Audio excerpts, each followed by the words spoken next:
Hey, Buff Nation, what up? What's going on? Happy Monday. What up with you? BWB, my bandwagon buffs.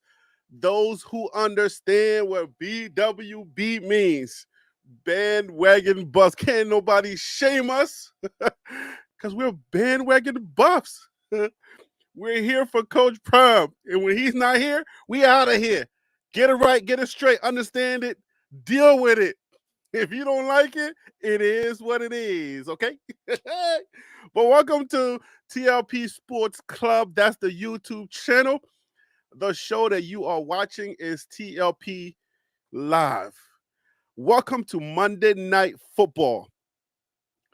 I love it when we are the last, kind of like the last show of the day, because all of your shows, whether it's on the air, on national TV, or if it's on YouTube, they've had their say.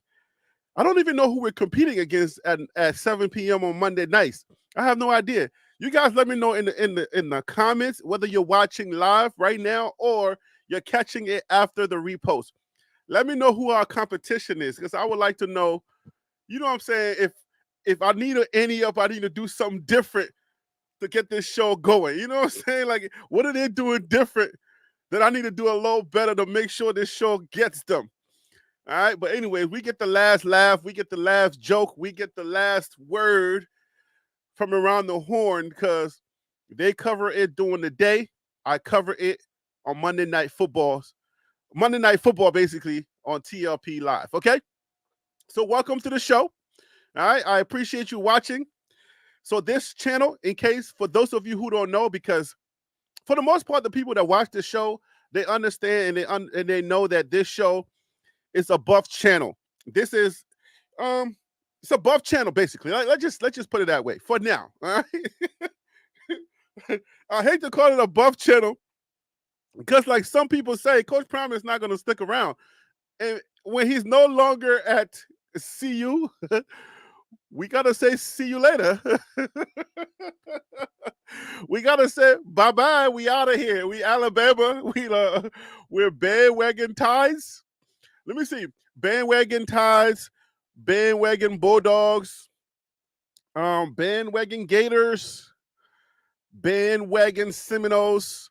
Bandwagon Buff sounds a lot better than bandwagon any of those other schools, okay? Just in case Coach Prime just happens to say, you know what? We came, we conquered, we did what we had to do here, and now we're moving on. So we're gonna try some other BWBs on some other names. We'll see. Bandwagon Tides. All right. If DeBoer don't do what he needs to do, you know he's gonna be out of Alabama real quick.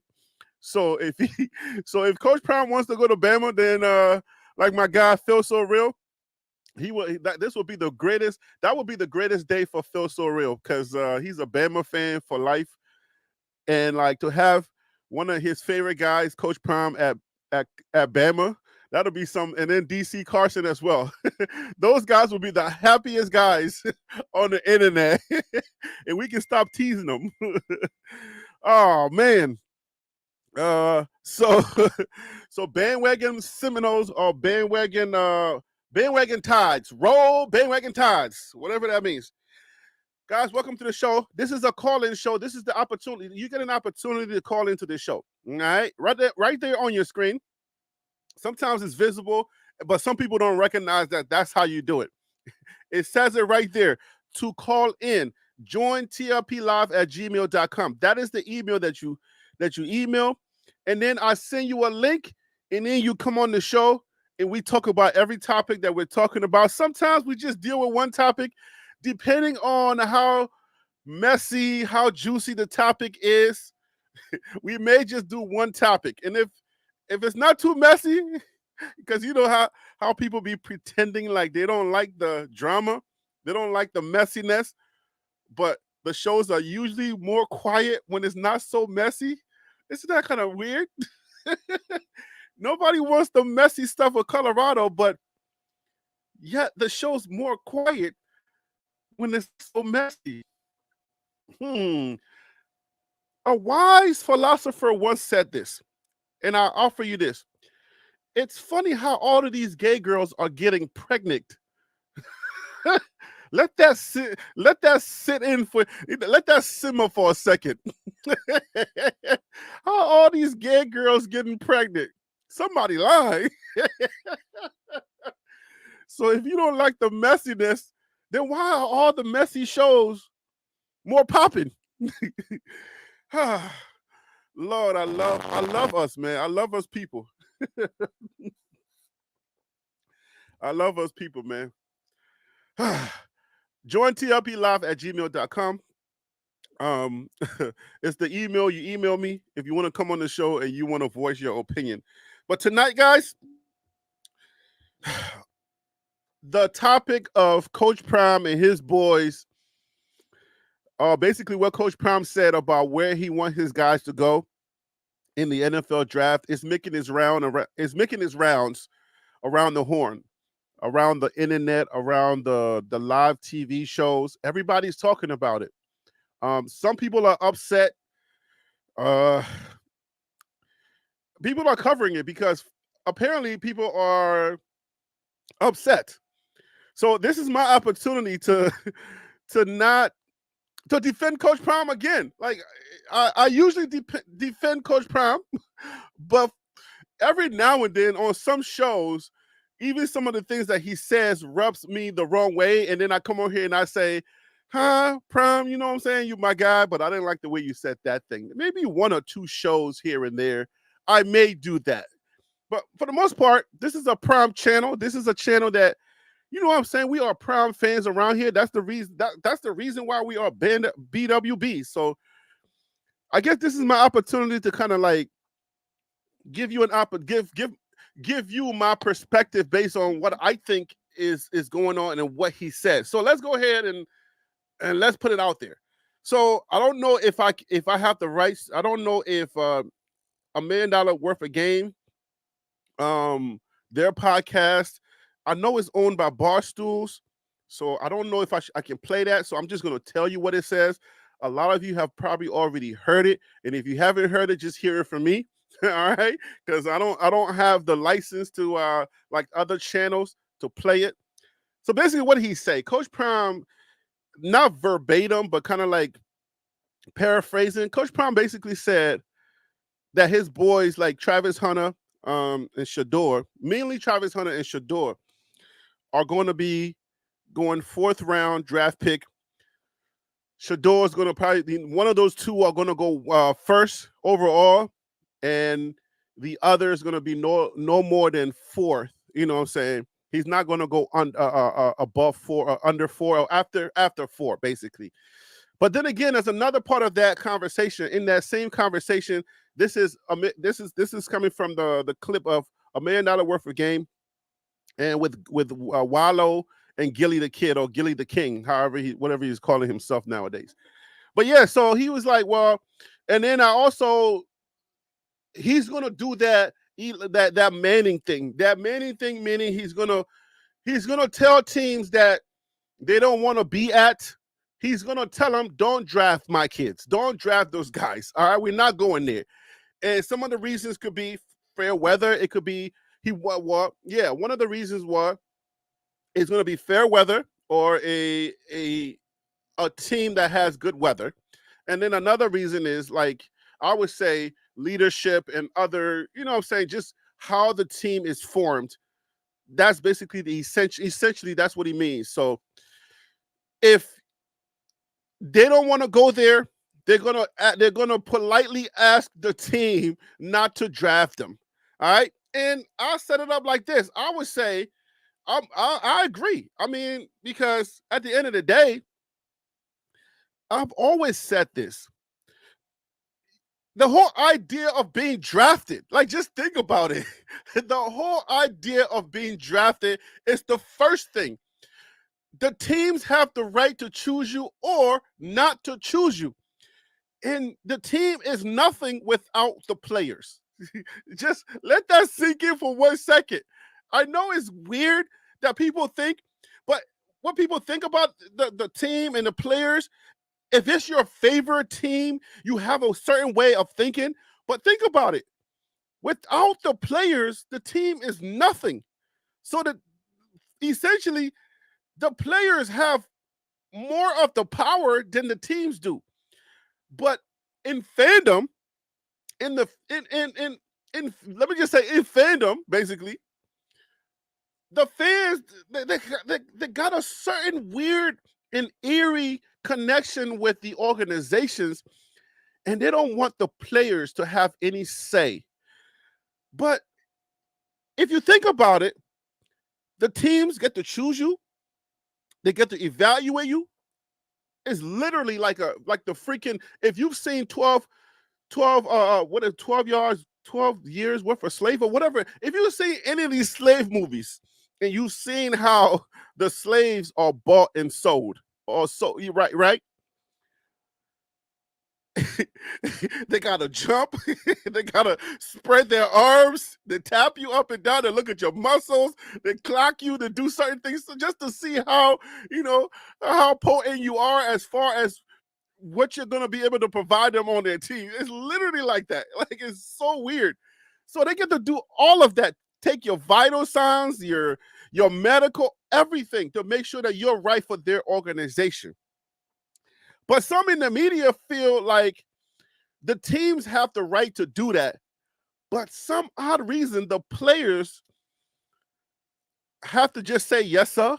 Yes, sir. And then be grateful to just want to go to any team that drafts them. Which, in essence, being humble and taking the humble route and saying, this is a great opportunity for me that many, many, many players that play the game don't get. So I'm grateful to get on this team.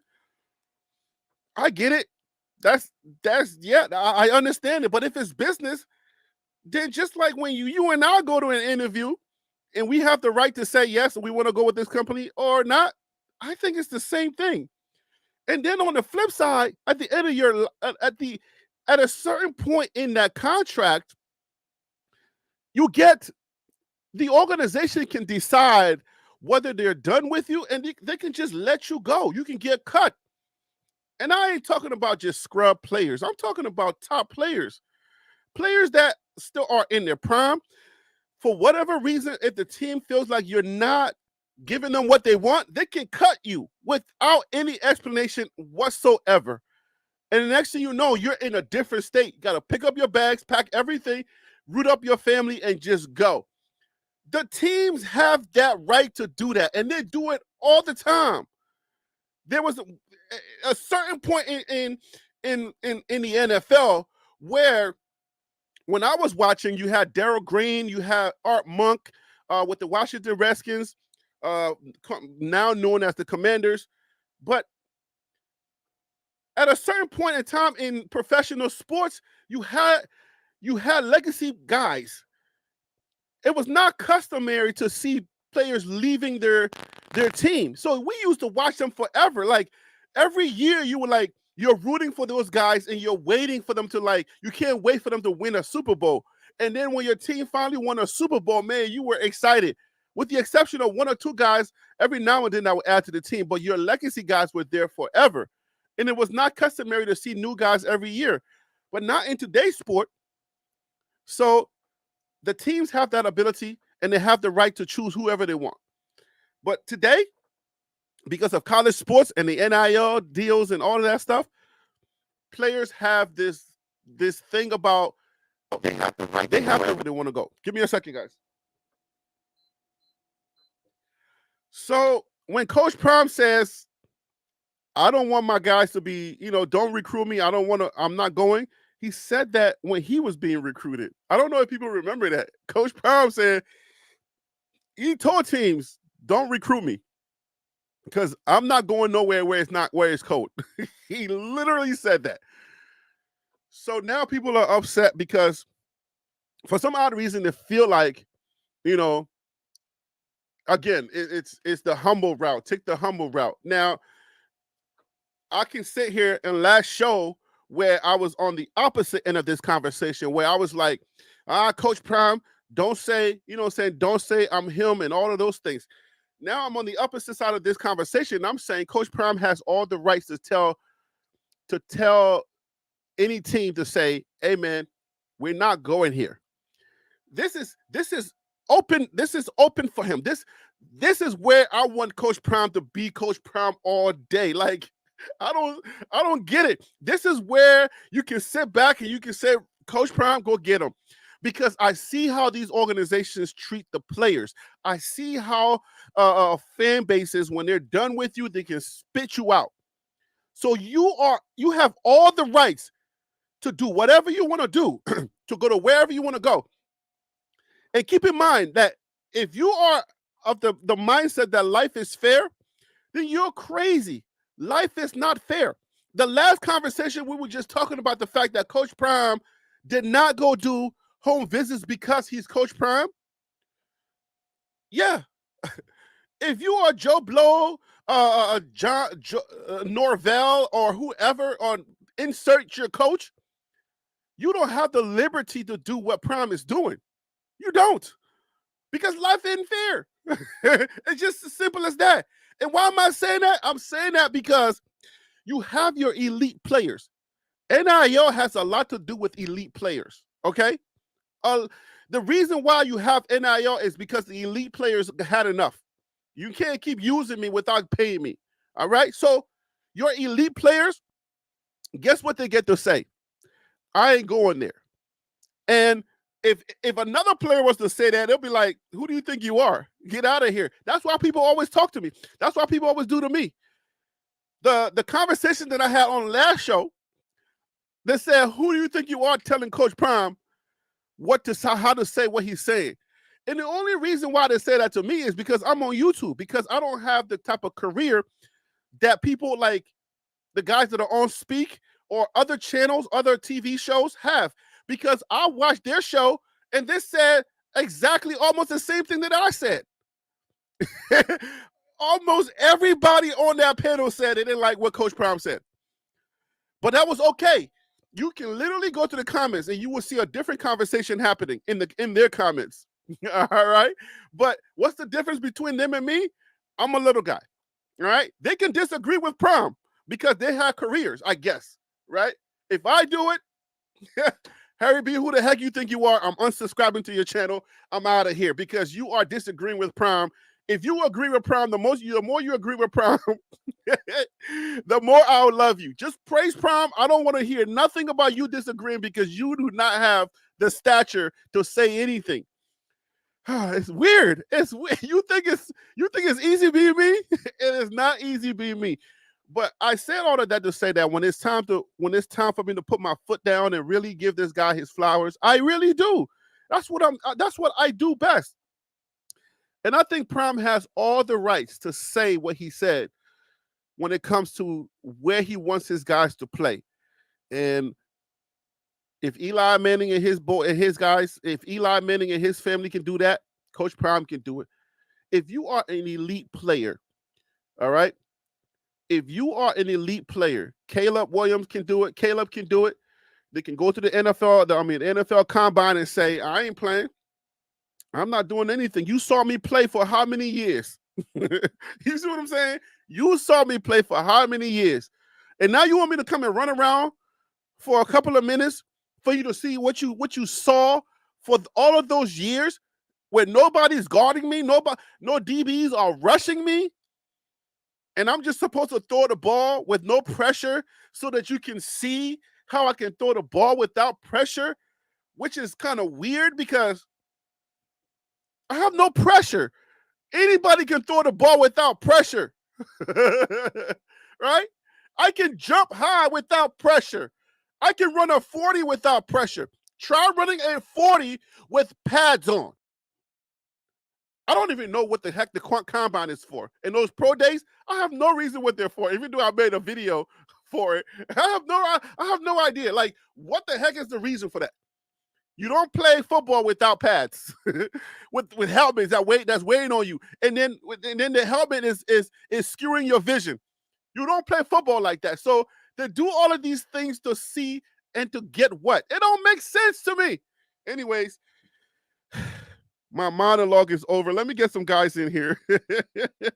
Let me get some guys who want to come on here so that we can talk. We can talk some talk. Because at the end of the day, Maybe I'm crazy, maybe I'm not. All right. Maybe I'm crazy, maybe I'm not. But at the end of the day, man, I think Prime is right to say what he's saying. Um, Mr. James says measurables. You can measure anything you want to measure. That's it's all good. But you gotta get that stuff in real time. All right, so what's going on, everybody? How y'all doing today? Monday Night Football is live. We're talking the real talk. Johnny S. Garlington, what's up? I recognize the name. DC Carson Music, I recognize the name. Feels so real. Shout out to you, brother. Real life, what's up with you? Nay O, how you doing? King P, what's up with you? Hope all is well. Happy Monday, everybody.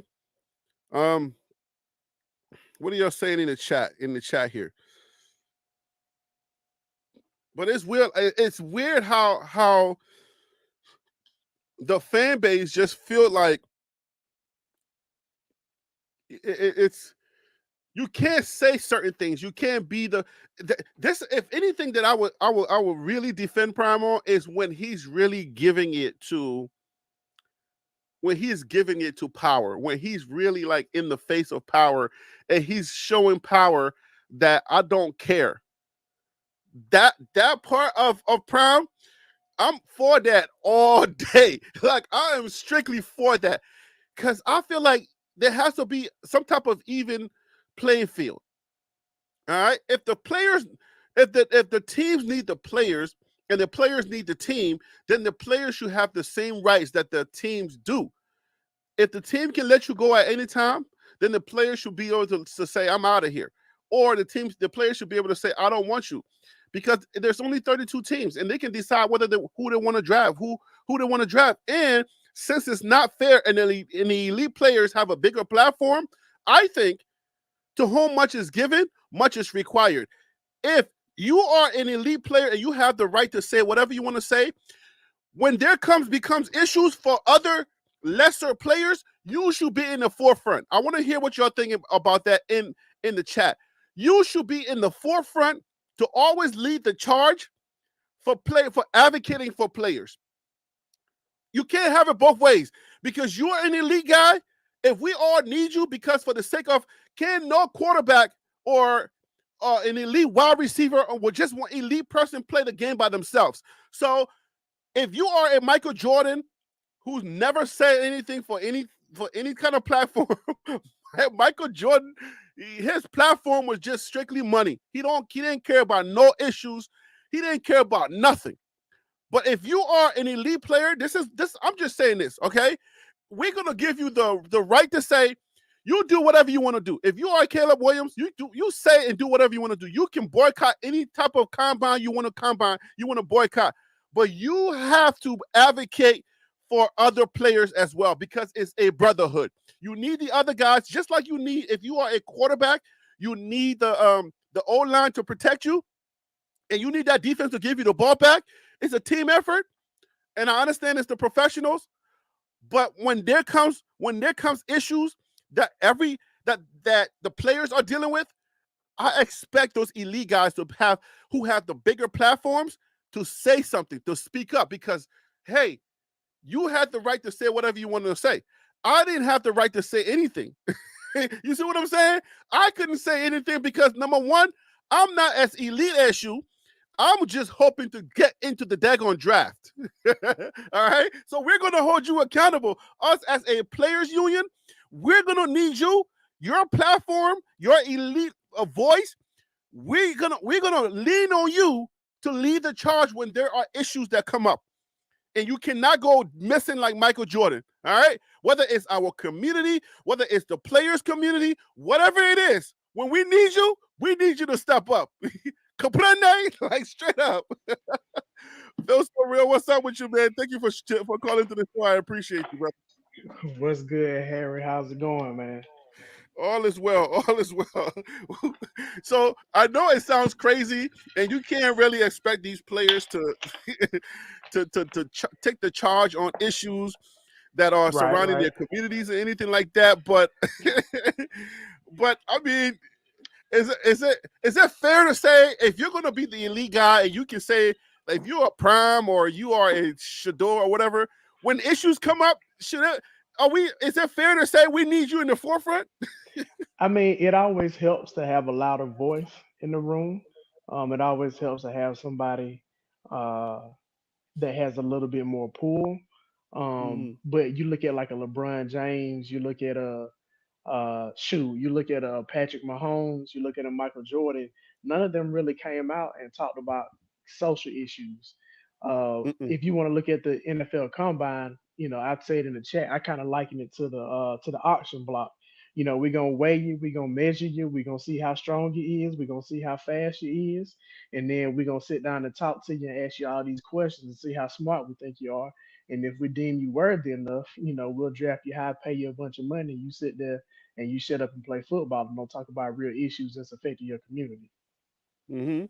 So, that's exactly. It's like we're buying you to shut up. Pretty You much, know. yeah, So, pretty much. so it's fair to say that I don't know, man. From that standpoint, I need I need the lead guys to really step up. That's just me, okay? That's not even on the board tonight. But let's talk about this. Why are people upset with Prime? What is your thought on why people are upset with Prime? To me, I think what it boils down to is when you have somebody that looks like Prime, right? That normally Mhm. is not in a position to wield power, then in turn be able to wield that power through his God-given abilities and everything that he's earned from the time he grew up in Fort Myers to now with him being in Boulder, Colorado as the head football coach of the Colorado Buffaloes. I think that rubs people the wrong way. Now, if you want to argue whether or not this is a smart business move, that's I think that's a fair conversation to have. But to to I guess come at him and have an issue with him wielding that power when I'm pretty sure a lot of people would wish they were in those situations where they could have power and be able to use it. I think that's I think to me that's a little bit more on the hate side. And you know me, I don't like talk about hating. What I'm saying, the D ride on the chat. What I'm saying. So like I think for him to be able to use that power, most people want to be in a situation like that. So okay, so let's talk the business side since you brought it up. Is it, do you so you the way you sound like okay, it's not such a smart thing for business because you think like it's a blessing to be drafted because No, no, no, the no. That's not what I'm saying from the business standpoint. I'm saying like, okay, think about when Carmelo Anthony wanted to leave the Denver Nuggets to go to the New York Knicks, right? So Mhm, when he made it known that he wanted to leave the Nuggets, they lost all their power to be able to get trade value. Well, excuse me, I'm sorry, the Knicks lost their ability to like really like get what they could in a trade because the Nuggets knew that Carmelo wanted to go to the Knicks, and the Nuggets were able to get a king's ransom for him in that situation. Where Carmelo, had he just kept his mouth shut, he could have just signed with the Knicks in the offseason, and they would have gotten rid of some of the players and the draft picks to be able to get them. So okay. looking at the situation with Shedeur, you're already if you're in a top five draft pick, that means if you're a top five draft pick, that means you're going to a team that was not very good last year, right? So the Mhm. last thing you want to do is put that team in a situation where they're giving up draft picks, they're giving up valuable players that can be on your side to help you have a successful NFL career. So that's why I'm a little bit concerned because now the team that wants to get Shador loses all this leverage because the other team knows he's not coming to me. He's only going to come to you. But wait, but why should he care about that? Because what's the okay? So what's the point in saying, okay, I'm Harry B. I'm a quarterback. I want to go play for the Jets, right? But Hmm. if the Jets have, let's say, the number six draft pick, right?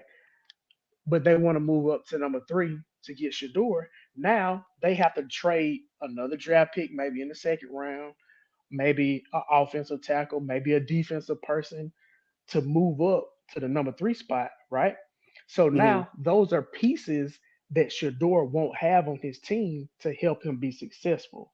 So you want to be in a situation where the team that you're going to is not giving up any assets to get you, so you can then be as successful as you can early on in your career. Because with the NFL, you really only have about 3 seasons before guys decide, whether or not you can make it in the NFL. So you want to have the best team possible assembled when you get drafted. So wait. So let me understand. Let me make sure. Let me just understand what you're saying because I'm kind of lost a little bit, and it's kind of weird. You're saying that don't say anything because if you say something, then that's messing up the team that really wants you. Is that what you're saying? Right. You don't have the leverage. So the team that really wants you loses their leverage. Right. But how do you know which team wants you or not wants you? But here's the thing though. Dion has already made it known that there are certain places that he's not gonna go. So let's just say like uh of the five of the top five teams that are gonna be drafted, right? Let's say Mm, he's already made it known that those first four teams are in cold weather. He doesn't believe in the owner, whatever that situation is. Now you got somebody that's drafting, at number 6 or number 7 that maybe wants Shador, right? But now to be able to move up to guarantee that you get him, you have to give up assets to be able to move mm, up. You get what I'm saying? okay. So now, Mm-hmm. so now let's say I had to give up my second round draft pick in the draft. That could have been an offensive tackle that can help protect you. That could have been a wide receiver that I can pass the ball to. That could have been a tight end that was going to be a safety blanket. That could have been a defensive tackle that will put our defense from being 20th in the league to being 10th in the league. And now, instead of us having a defense that's on the field all game, we can get a defense that can get off the field and get the ball back to Shador and let him work and move and shake and do what he does. Okay. So with all that being said, do you think this is putting a target on Colorado? Like, is all of this talk? No, no, not Where Colorado. No, no, you Colorado. don't No. If you want to say Shador or you want to say Travis, sure. But Colorado as a whole, I think two players that are generational talents that doesn't come around a lot. So I don't see how that's going to put a target specifically on Colorado's back. this ain't no jealousy going on. You don't think any type of jealousy or this whole thing, this whole conversation, how we talking first round pick? You ain't even played a down yet. Y'all went 4-8, and all of this crap that you're talking already. This talking about this dude going top 1, and right. He's ranked number 9 in the. He's ranked number 9 out of the quarterbacks that's coming in the Pac-12. He's Hmm. ranked 50 something overall, and we're talking first round pick. You're telling me some guy's not gonna feel some kind of way when they said Yeah, when that yeah, referee yeah, blows the whistle and said game on? yeah. I'm sure there are going to be some people that have an issue with it, but I think if you're talking about the college ranks, I think what happened last year when Dion came in and talked about, I'm bringing my luggage and it's Louis, all that kind of stuff. And then, like, the first 3 games of the season, do you believe now? You know what I'm saying? The whole situation with Colorado State, I take my sunglasses off and take my hat off in front of my mom, when I'm inside talking to people or whatever, whatever. That is what's going to make people want to come after Dion and come after Colorado. I don't think the conversations about where Shador and Travis are going to go after Colorado are going to put a target on their back. Maybe in the No. NFL it could, Think but I about don't it. think it's going to in college. I'm not saying that the conversation is they're just talking about it because this is something that everybody talks about. When you got somebody that's elite, we've been talking Hmm. about Caleb Williams going like number 1, 2 for a while now, right? So the Right, right. conversation is nothing. It's remember when last conversation we had, we said it's not what you said, but but It's how how you you said say it. it. Yeah, yeah. That's what I'm saying. I feel like the fact that like Coach Prime is he's so what's the word?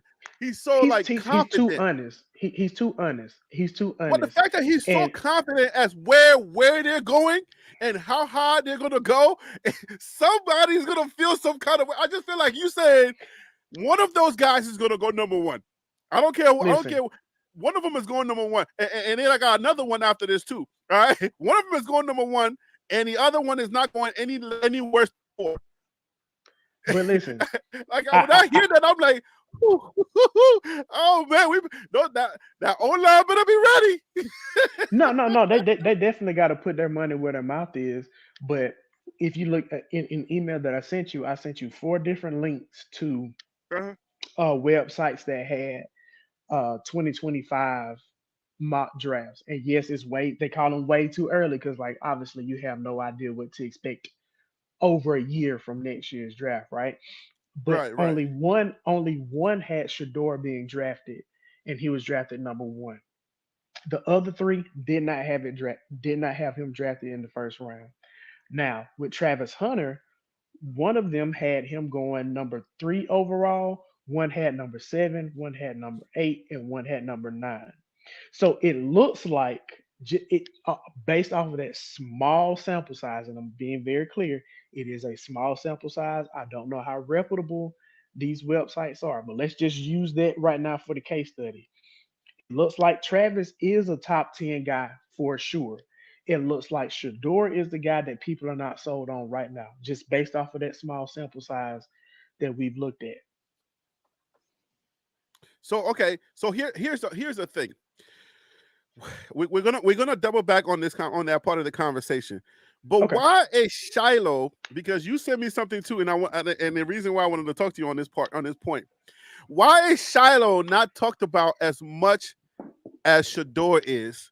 Right, we already know that Travis is, he's the man, right? Travis is the man in Hmm. college football.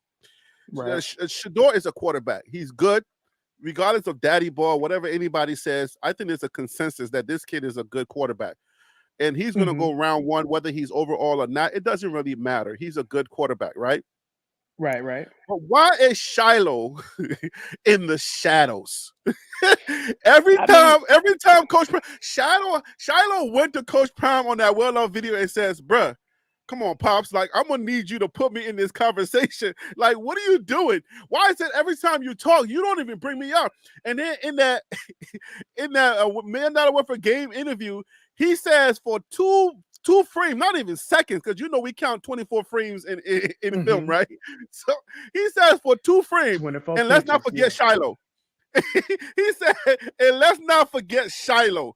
And then he moved on to talk about what is going on in the Sanders household to where Shiloh is not being put in the conversation for first round. Because Shiloh is the redheaded stepchild. Like if you look at it, Shiloh is the middle child of Dion. You got Deandra, you got Bucky, then you uh-huh. got Shiloh, right? And then you got Shador, and then you got Chalamet, right? So Shiloh is the middle child, and I think that's some of what he is But what does suffering that have from to with do the with his skill set though? Like if no, he hear was me like, out. Hear me out. Hear me out. It's the okay, relationship okay, go that ahead. they have. It's the relationship they have. Excuse me. It's the relationship that he has with his dad, right? And even Dion to say Shallow ain't no good. You know what I'm saying? Like you But can is he just tell joking there's when he says that? Does he really believe that? You think he really believes I listen. I listen. There are a few things, if not more than a that? few things, that I think Dion will lie about. But when it comes to his kids and how and how he feel about his kids, I think he telling the stone cold truth with that, right? But but Wow. honestly though, like all jokes aside, I think Shiloh is just not a first round talent. I honestly think that he will probably have the longest career out of Travis and out of Shador, but I just don't think he's a first round talent. And also, if you look at the safety position, that's just not as sexy a position in the NFL. You know, a lot of times the safeties are the guys that played corner for the first 3 or 4 years, lost a step, we'll move them over to safety. So I think Shiloh just doesn't play that sexy position to be talked about. If he played receiver, if he played quarterback, if he played running back, you know what I'm saying, maybe an edge rusher, I think he would get a little bit more pull.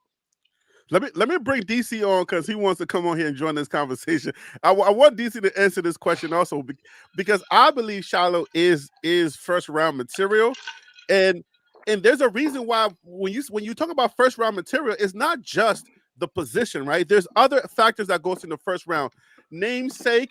there's a lot of other things that I believe that goes in the first round, and the fan base, the namesake, and the things that he brings to the table, I think can make a team better from talent standpoint. But also, he's bringing a lot of people with him because now, if he doesn't go to the same team that Shedeur goes to, he's bringing the namesake to another team that may need it. So DC, what do you think? DC Carson Music, thank you for the calling on the show, man. I appreciate you. I want What's up? I want to get you started off because I know that you you got some interesting takes about these Sanders boys.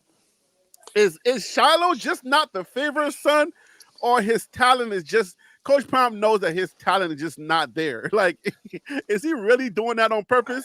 Or Well, hold on, let me finish this. Like Prime Effect 101 says, Coach Prime knows how to motivate Shiloh. What is going on? well, first I want to tell you this, Harry. I had an emergency tooth extraction on Uh-oh. Thursday, bro. And so when You you got did? me Friday, yeah, you got me Friday. I had a little bit, you know how it is. I had a little Bro, feel you and I good. are dealing with the same issue. Yeah, Man, dude, bro, I Harry. am on 800. I am on ibuprofen 800 Yeah, around the clock, bro. yeah, and then because of, uh, I mean, of course, military, you can get a lot of injuries because you get beat up on doing stuff. So Mhm. anyway, bro, it had gave me a whole new respect for what you was doing. Even now, I'm sitting here going, Jesus. All right, Oh so my all gosh. Mm. right, so I think Dion does that kind of. Remember Jackson State where Shiloh wanted to wear number 21, and Dion was like, I don't know if I want to do that, Oh, I didn't and I he didn't had follow them at okay. Jackson State, but yeah. So he had to earn it, and he eventually got it. And you see him doing it. I do think that Dion does that stuff as a challenge to push him because there may be a point where I think Shedeur may be a little more driven than Shiloh is. Not saying Shiloh doesn't have talent, but that's what I think is that dad knowing I got to talk to him like you ain't, like you can sit back and with Shedeur. Shedur's a dog. You can sit back. Shiloh ain't doing nothing. He ain't finna do nothing, and that kind of gets Shiloh motivated. So do you think that Shiloh is that kid that he's you just know that he's stronger mentally than let's just say Shedeur, and he needs a different kind of motivation because you already know he's going to be okay? Is that how they're treating this, or is this just the from a talent standpoint he just knows that Shiloh is not number one? Well, I would say one thing I'm gonna say is that his position would probably say he's not a first round pick. You generally, unless you're gonna be you a killer safety, you generally are not gonna go to first round. And people on the panel can back that up or disagree with it, but I don't see it as he is when you look around the league with all these other people out there that generally you're not going to have a safety go in the first round. But unless he's just really good. But I do think that that's the dad knowing what his kid needs for motivation. Because sometimes you can see it where Shiloh did take a play or two off. But then when Shiloh showed up like that interception during the CSU game, or when Shiloh showed up a couple other times, getting those fumbles, knocking the ball out of people, saying you could say he's got. I won't say he's not as consistent as Shedeur. He has flashes of greatness. What Phil so real. What is the NFL is what real life and other people are saying? The NFL does not need any namesake. Is that a real thing, or is there a small percentage of where the NFL could use, not the NFL necessarily, but a specific team could use a namesake to sell I tickets? mean, Because don't everybody have to sell tickets? so everybody does have to sell tickets, but I don't know what specific player they're referring to in this, but like let's just take Shiloh for this situation, Shiloh, right? I think it's mostly Shiloh. Okay, cool. So when you think of Shiloh, where do you think about hometown for him? Like I don't think anybody thinks of like a hometown for him. So like with a Joe Burrow, he was from Ohio. So for him to go play for the Bengals, that kind of meant something because he was coming back home, quote unquote. So, as far as that standpoint is like, is a Shiloh coming back home? I don't know if you can use that spin. I think right now with the NFL, the GMs, they're on a short lease. They want to get the best player they can get. So I don't think people are going to draft Shiloh in the first round just to make Dion feel good. Maybe third or fourth round, they might call in a favor or something like that. But Mhm. no, they want bona fide players that's gonna keep them their job. And if you're a GM, eventually get you to be a president of a team or something like that. So they're trying to get the best players they can. Well, So let at me the ask end, you this. Let me ask you this. Harry, are you gonna wear a Shiloh jersey? if he goes to a team that is not like, if they're not all on the same team, I don't. Yeah, why not? I mean, because I'll put it this way. I think Shiloh, Travis, Shedeur, I think those guys, their jerseys are going to be worn by the fan base of Colorado. It's just something you're just going to do just because you're going to support them. Just because, I mean, this is it's special to us, right? Because college fans, like especially like the Sanders boys, why not? But why do you ask the question though? Like, is there something in that question? So what what's in so there? I think that Travis absolutely. I think the Shedeur, yes. I don't. I know people like Shiloh. He's a fan favorite, but I got just a question that you guys were talking about, and I want to bring that up, and I'm gonna tell you why I can see where this could cause some issues. Because think about it. You're the issue We guy. Go ahead. Don't, right. you're the Okay. issue guy. Yes.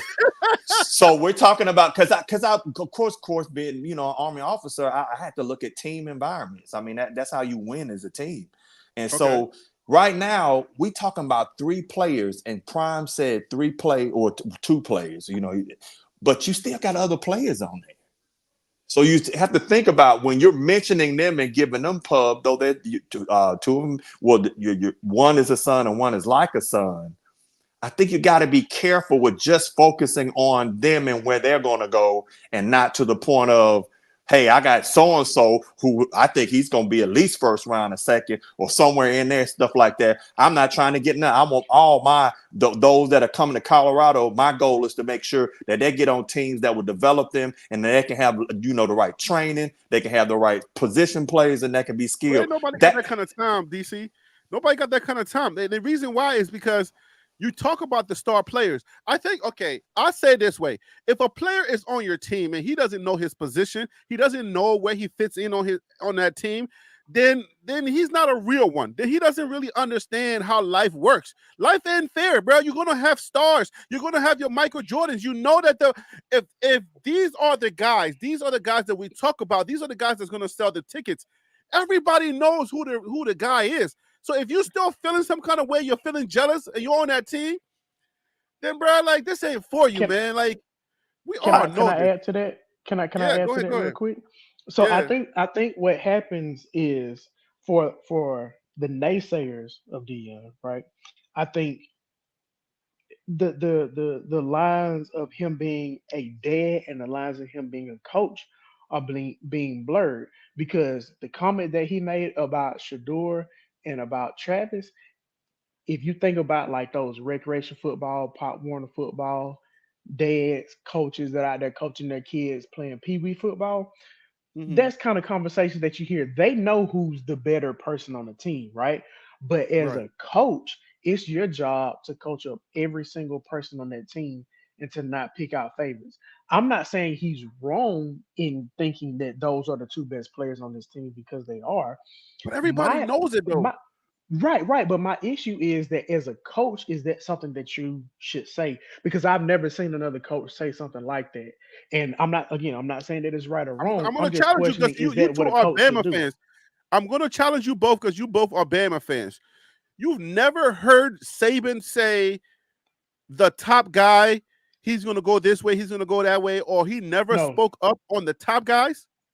no, he's always said, we want you to come to Bama so we can put you in the best position to make the best of your future. No, And I'm not talking he, about on the recruiting. I'm not talking about on the recruiting trail. I'm but talking about okay, bet, once bet. once So everybody has realized that this guy is him. Once everybody have done their no, due diligence and understand, like they've been seeing these guys. I've Saban has never been on the television anywhere and said, "My guy is X, Y, and Z." no, I've never. I promise you, Harry. I've never seen him go out and try to vouch for somebody and say this person should go top 5 or top 10. He will say this person has this type of skill set, and if this is the type of person you want on your team, you should draft him. Yes, he said that, but he's never said that this person should go top 10, top 5, whatever the case may be. I've never seen that from Coach Saban. I will tell you this though. I would now. Here's what I've seen him do when it comes around Heisman time. He does pump a player up for that. And but you ain't gonna never, you would have never seen him say this, and you haven't even played one snap of the season.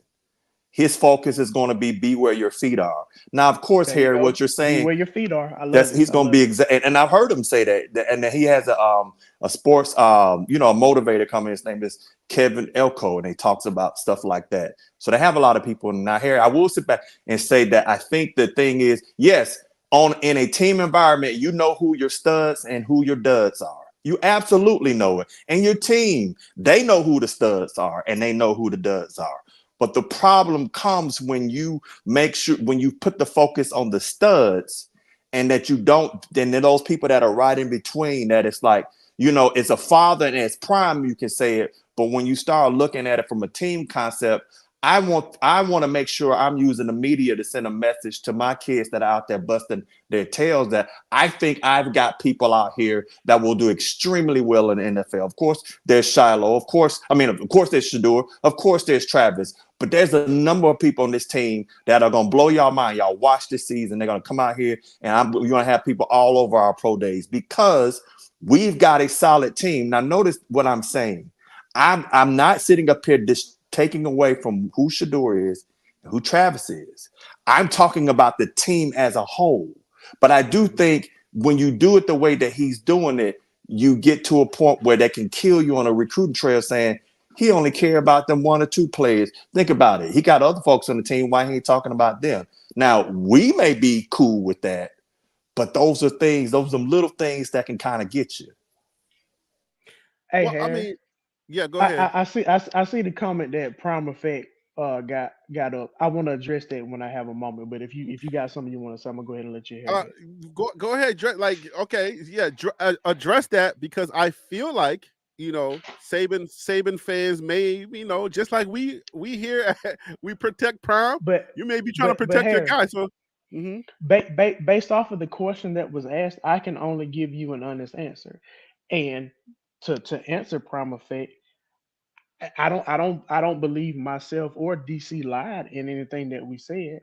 If you have proof of him trying to say somebody should go top 5 or top 10, then show me, right?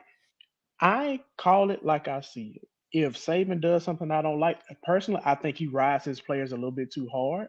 I think there are times where he doesn't put his players in the position to be as successful as they should.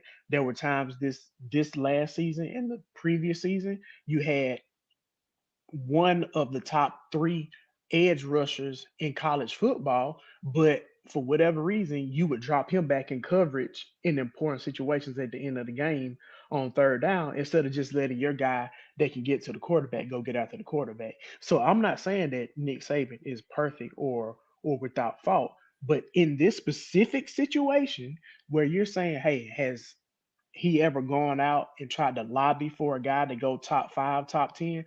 I've never seen that before. And if there's any evidence of the such, I will fall back or fall on my So sword and I'll be like, you right. But I'll say this. There are two coaches that I've been a fan of for a while. One of them is not coaching no more, and that's Saban. The other one is Coach Sanders. So I need folks to kill that noise when it comes to DC about all this other stuff. I watch them because I keep saying I'm a student of leadership and organizational development. And what Coach Prime had to walk into was a crap show versus what Saban walked into. At least they had legacy. I am a fan of Coach McCartney, who was when CU was killing it. That I went to see him at Promise Keepers. That guy was phenomenal. So I think folks need to understand you're focusing on your yo, bubble. that's weird. That's weird. Right? I never knew that it was actually a CU coach that was that Christian guy that did the Yes, whole promise. I didn't know that. yes. Yes. I actually read that like just Hmm. recently. I was like, oh, that was the CU coach. I Yeah, didn't I know that. went. I didn't make the link to it. But Right, I anyway, go went. ahead. They had Promise Keepers, and it was I went to Birmingham. It was at Legion Field, and I went to see him. It was phenomenal, and all that stuff. So I think folks need to understand, just because you came around to some of these things, that don't mean other people have, and just because you don't like what's being said, that doesn't mean that folks ain't been following. Because Coach McCarty, man, that dude Harry, that dude brought. I mean, that dude made. That was when I was first got born again, and he helped me. Some of the stuff, some of the materials, some of his. I binge watched that dude. So that dude was Mm-hmm. part of me growing as a babe in Christ. But as far as I see Dion, the thing that y'all hear me say some stuff to Dion is because of me have been a leader, is why I like some things that he's doing. But then there's some things I'm going, man, I got that you have that stuff, but you're talking. I need more coach. Sometimes I need more Coach Sanders than Prime Mm. because go ahead. So I got a question based on that because at the end of the day, right? So we're seeing a whole new shift in college football. I want people to be like really like let that sink in. We're seeing a whole new shift in college football, and who better to have as the face of that than Prime? Because nowadays you're empowering the players more with the NIL situation. You got Caleb who's coming out and saying, "I'm not throwing no ball. I'm not doing nothing. You see me play. What the deal is, right?" Again, I'm with that. I'm like, what the heck? Yeah. Why the heck does he have to throw the ball? You saw him for 4 years. What the heck is the combine for? Like, all right, like you want to see it for yourself or whatever that is. Measurables, I don't care. But Prime is a new beast. Do we what okay, I'll ask you guys this since you guys are my two favorite guys on the show, right? I have favorites just like Prime. My two favorite guys on the show. You got DC, who you know he's bombastic. He's sort of like Prime, but he got his ways. You got Phil So Real, he's gonna even kill. I'll put it to you this way. What do we like about Prime and what do we hate about Prime? I know that's a tough question, but the reason why I'm asking this question will reveal itself in a second. Phil, I want you to answer first. What is it that we really like from a fan standpoint and from a human standpoint? What do we really like about Prime and what do we really hate about Prime? If you don't want to answer the second part, you don't have to. No, But no, I no, no, no, no. So for the sake of the conversation, I'm willing to use the word hate, but I want to be very clear. I don't hate anything about what do we Prime, really but dislike? What are no, some of no, no, his no, tributes no, that no. we Keep really it, keep. don't like? No, we can still use the word hate, but I just want to be very clear. I don't hate anything about him. But Okay, right. what I love about Coach Prime, Deion Sanders, whatever you want to call it, just the man as a whole, right? Uh, I love the fact that he had a plan. When you listen to his Hall of Fame speech, he talks about how he created um prime time, what I'm saying, in his dorm before at you go Florida too State. far, before you go Go too ahead. far, let me throw this question in the chat. Please, if you can articulate it nice, if you're not just a pure hater, what do you like about Prime the most? And what do you dislike about Prime the most? If you are in the chat, if you're even after you watch this, after the live, if you can put it in the comments, what do you dislike the most about Prime, his personality, whatever it is, and what do you like the most about Prime? Go ahead, Phil. Sorry about that. I want him to get involved. I want to see what other people got to say. But go ahead. Yeah, you good. But I like the fact that he had a plan to get his mama out the hood. You know what I'm saying? Like I think that was honorable, and he stuck to that, and he's still been doing that to this day. I love his confidence. I'm not a person that has that level of confidence. I wish I did. You know what I'm saying? So like I admire that about him. He's a family man. He seems to really, really, truly care about his family specifically. But then if you Mm-hmm. branch that out, the kids that he's been involved with from the time he was coaching little league to high school, to Jackson State to now Colorado, I think he does really care about his players. Now, if Mm-hmm. you want to talk about something that I quote unquote hate, I do think some of that confidence can go over to cockiness and go over to arrogance. So for me, if you want to look at it from a Christian viewpoint, it's like how much of that is like godly confidence and like devilly arrogance. You know what I'm saying? So that's something that I do question.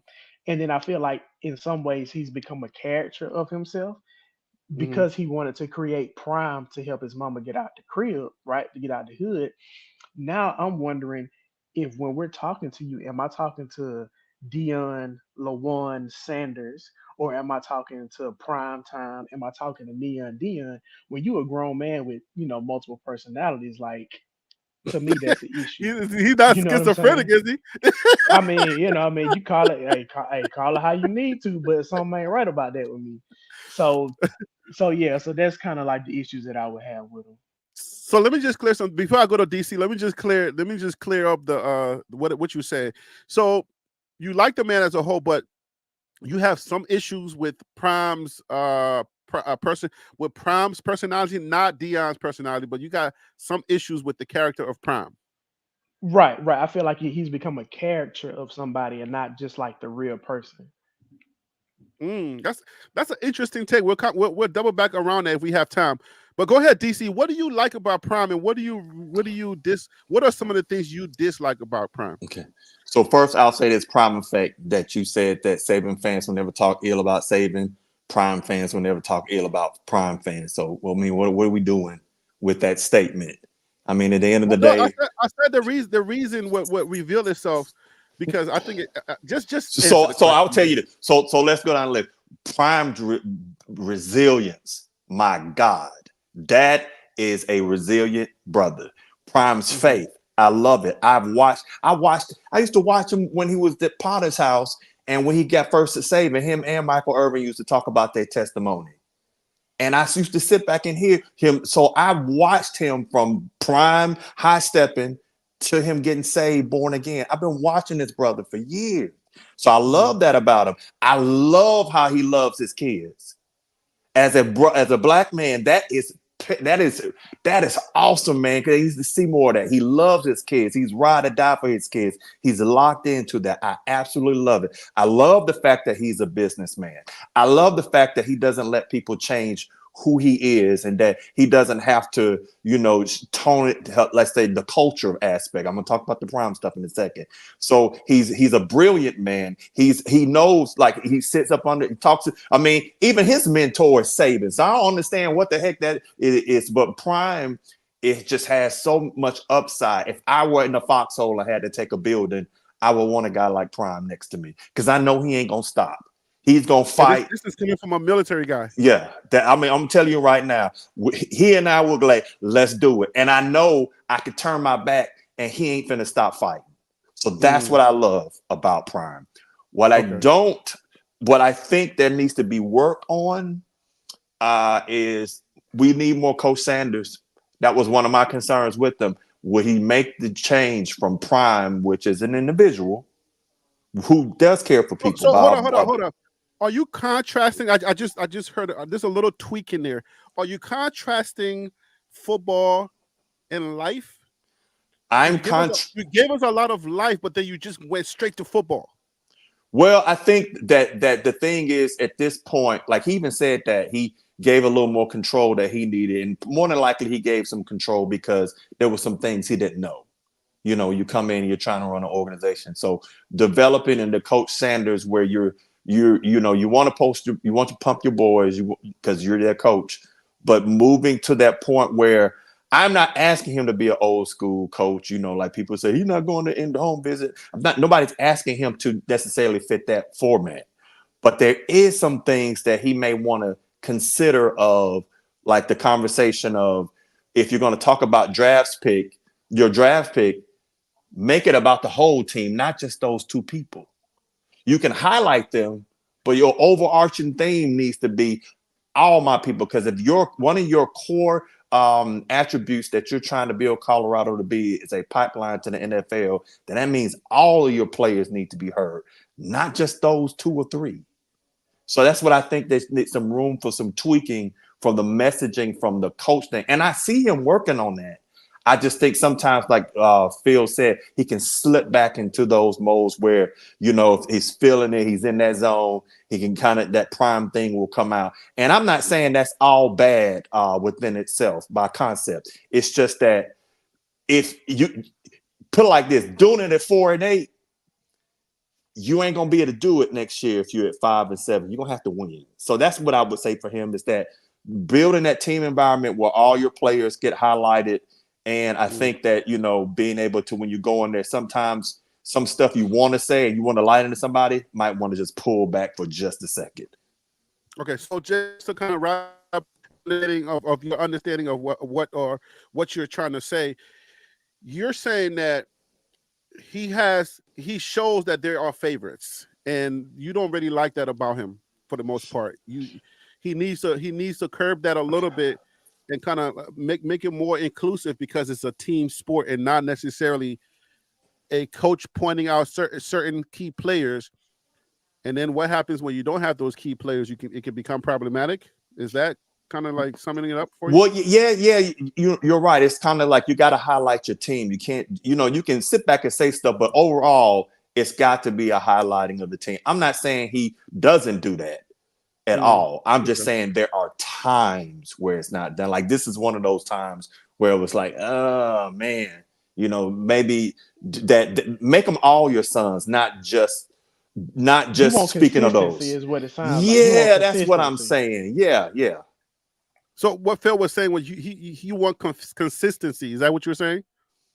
Yeah, I think the consistency in the messaging of team. Okay, so I'm gonna reveal the reason why in a second. Let's bring on Prime Effect 101. I guess this is the point where you feel like, okay, you definitely got something to say on this part. So Prime Effect 101, tell us why you're calling in. Why do you like Prime? If you like Prime, if there are things that you like about Prime or things that you dislike about Prime, if you want to share that with us, please share with us. Am I on? You are live and direct. TLP Live. Let's go. Okay, so I wanted to first of all speak to DC Carson. How are you? Well, Uh-oh. hi, Prime Effect. I'm thrown off a little bit, but we'll get I into that in a know. moment. And Phil, Came for for you. real, I would like to say hi to you as well. Uh-oh. Blessings. How She you line, doing? Good she to lining meet. y'all up. Good to Be speak careful. to She you. she I'm lining lining y'all y'all up. I up. Pew, pew, I, pew. I see the name, so I think I know what's about to happen. So I'm gonna just sit back and let it ride. And Harry V, how are you doing What's this up? evening? I am well. My teeth is still hurting, but I'm on ibuprofen, so I'm good. We we All right. we live it. All right, so I'm going to transition on in. So the first thing that I would like to do is just answer the question of like why I like Coach Prime. So Mm-hmm. I think just off the top of my head, I like Coach Prime because he is what I consider to be a great role model. He's a great Mm-hmm. father. He's a present father. He's a successful businessman. He's basically successful in every aspect of every part of his life that he actually shows us. Right? I mean, outside of his marriages, that's probably the only thing that he wasn't able to make work. But I don't think that's very uncommon for successful coaches and also successful athletes. Okay, so just off the top of my head, if I were to just rip, those are the things that I like. The things that I don't like about Coach Prime is the simple fact that I don't think he realizes how much of a unicorn he truly is. I don't think he really Mm-hmm. realizes that he That's is. interesting. That Yeah, when he says I'm him, you don't think he understands? That's yeah. I quite mean, interesting that you don't think he knows when he says, and I didn't stutter. yeah, but when he says I'm him, how many other people um how many other people have you heard speak like that? I mean, outside of maybe boxers. I mean, but he is truly a unicorn. No one comes Mm, out and speaks and speaks the way that he speaks. He doesn't it's almost like he's not aware of the fact that the greatness that he possesses, the uh on every single level, like there's not mhm. too many other people that can um that can relate to his greatness. And I I like think where that you're going, but I want you to land this plane before I see. Maybe you and I are on the same thought process, but let me see you land this plane. Let me see where this plane is well, just going. go ahead and come back to me then. Just go ahead and come back. No, I'm saying I like where you're going with this, but Okay. I want to see what the plan lands. Let me just see if we're on the same thought process, because I like where you're going. But go ahead. Yeah, I mean, I'm kind of just talking off the top of my head, but when I think about the things that I don't like about Coach Prime, it's just simply that I don't know. It's like when he speaks, he doesn't realize that the What's connected? Yeah, what's connected to what you're saying about him not being him not understanding about a unicorn? What is the thought process on that part of it? okay, I'm I'm saying that that's not what I like about him, but I Right, think right, that right. I think that he's a complex individual, and Mm-hmm. sometimes he does not speak to the public in a way that translates to the masses. Um, Mm. and I mean, I don't know if that's going to click or if that's going to make sense. You may have to come back to me so that I can take time to articulate that thought. But No, I like um, that. Would I you like that would you're you saying consider it that. code switching? Maybe is that what no, you're no, trying no, to say, or no, it's a little bit less than that? no. It's not code He's not as switching. thoughtful. Maybe like he doesn't necessarily think about the wording that he's using, and he just So let me keeping it a let me book. let me help. Let me say this. Maybe it'll help out because I thought the same thing. And in this vein, I feel like Coach Prime is he started off as like he's a gold jacket, right? So Coach Prime is bigger than life when it comes to sports. But one thing that happened that's transpired since he's been to Colorado that he has also transcended football and he's now become this global icon that is now being looked upon as something totally different now. It is so much bigger now. And when he's talking, I feel like he's talking for the football guys and he's forgetting now that the world is now listening. That part of it is what I feel I felt in my spirit like recently because I'm like, Coach Prime, when you're talking, like you are talking now to a much bigger crowd, but you still got that football flair, you still got that competitive hardcore, I'm still on the field type of thing, and you're leaving out a bunch of people that have come over from the other walks of life that are now listening to you. You see what I'm saying? So that was the mindset when I said well, I guess people came for me the last conversation when I was like, don't say him anymore, or don't say him when you end that, because now there's a lot of other people that are listening to you that are not necessarily for football. They are like the world leaders and other people that are listening to you. World leaders would not understand I'm him. Anyways, that's what I see when you said he's more of a unicorn now, and he's such a big. When he says I can't do what everybody else does, that's the vein that I'm thinking in. I'm thinking Coach Prime has transcended football and just coaching, and he's much bigger now. So I'm under the impression that he will start curbing the enthusiasm of what he needs to say to the football world. I don't mind it in the football talk, but now when I hear it on a general level, especially when he's going to be giving a speech at the world event, when he's going to be the keynote speaker in those environments, you can't say I'm him. So I don't know. That's what I'm thinking. I'm thinking he's just so much bigger than football now, and that the way that he kind of delivers certain messages, it may not go over for the global guy that I know. Well, I will tell And you this. One thing I want to say is prime effect, welcome, and I'm glad I didn't take it easy on you, and I'm not going to take it easy on you. Don't take it Be- easy on me. because obviously you can handle it in mad respect that you'll come up because a lot of people will just sit back in the cut and not say nothing. So much respect. It's on now. I'm just gonna let you know. No, Okay. I enjoy your takes. I enjoy your takes. I really Yes, do. and I'm gonna tell you, I do it. I'm gonna tell y'all right now. I know it might not sound like it, but I do enjoy the CU's passion for it. I mean, it does remind me of a lot of stuff. Y'all are similar to Bama fans. Bama fans are nuts. I mean, tell y'all the Iron Bowl. If Bama loses, somebody dies. Multiple people, and y'all got that same passion. So I Yes. love it. The thing I would say is that Harry, listening to y'all, I thought about this past weekend from the last show, is that yes, Coach Prime, I was like, has he ascended football? I had to say yes, he has. I think what's going to get him though is if this season doesn't look good.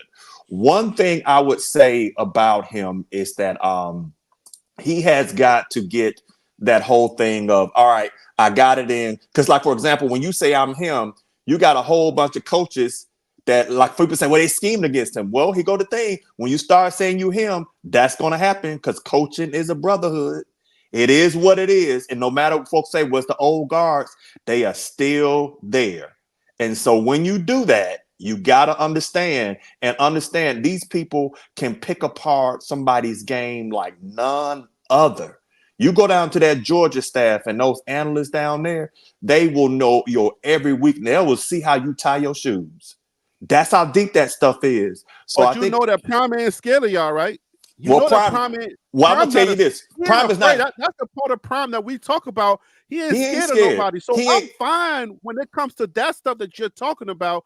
What I'm talking about is the other end of it, where when we're not talking football, we're talking world leadership, dealing with world issues and all of that stuff.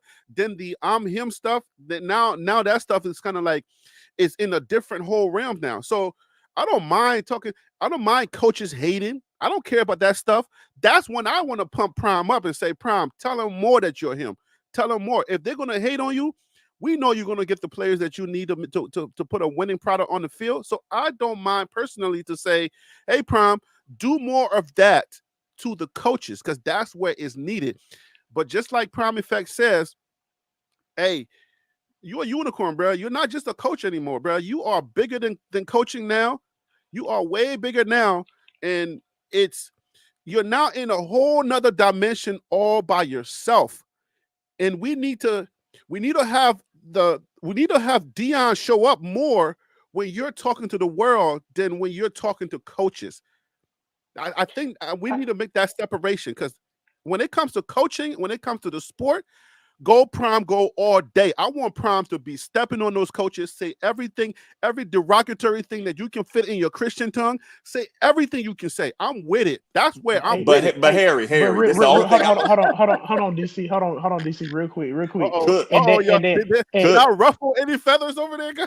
no, but that goes to my point about has he become a character of himself? Like now, are we able to split the Deion Lawan Sanders from the prime time Neon Dion high stepping down the sideline at Fulton County Stadium? You know what I'm saying? Like if he can't separate the two and he's become a character of himself, he to what you're wanting to have happen, he's not going to be able to walk in those rooms with those dignitaries and those politicians and carry himself in a way that is palatable to that environment, right? Because I think that's the point that you're trying to make is that works over here in this little corner, but it looks like where you think Dion has the trajectory to go to, there needs to be some dialing back. Well, that's Right. Is where I that want fair? Prime Effect to come to the table, back to the table, because this was her idea. I don't know what she's disappearing. Maybe it's too late for her. But Prime Effect, help me out here, because this is your idea. But that's the question that Prime Effect was saying that she didn't really like about Prime. The one thing that she doesn't like is the fact that he's a freaking unicorn. And does he really understand that he's a unicorn? I think this guy is an intelligent. He is so intelligent. He understands life. That's the biggest thing. One of the things that I like about him is the fact that he understands every room that he enters. The guy has friends that we would never be able to breathe to even be in the same corner with. So he understands that. So there's not even 1 second that I would ever think that Prime can't handle himself in any room that he goes in. I've never had that issue with Prime. It's just that sometimes Prime shows up in rooms that he got no business showing up in. That's the problem I got. I'm like, what the heck? He's him? Nah, like, bro. And I ain't stutter. Yeah, I ain't stutter can work in football, but I ain't stutter can work with the world guys. Prime Effect, can you help me out here? Is I'm that I'm I'm still trying to figure out how to I, articulate my point. oh, So okay. it's All a right. little bit of it's really a little bit of what all three of you are saying. So Mm-hmm. for instance, like when he made the comment about I don't have to I don't have to go out on the recruiting trail, because I'm him, right? Mm-hmm. Um when when he made that comment, I don't know. When he made the comment, it's Mm-hmm. it's as if he assumed that we were going to all understand exactly where he was coming from. Okay.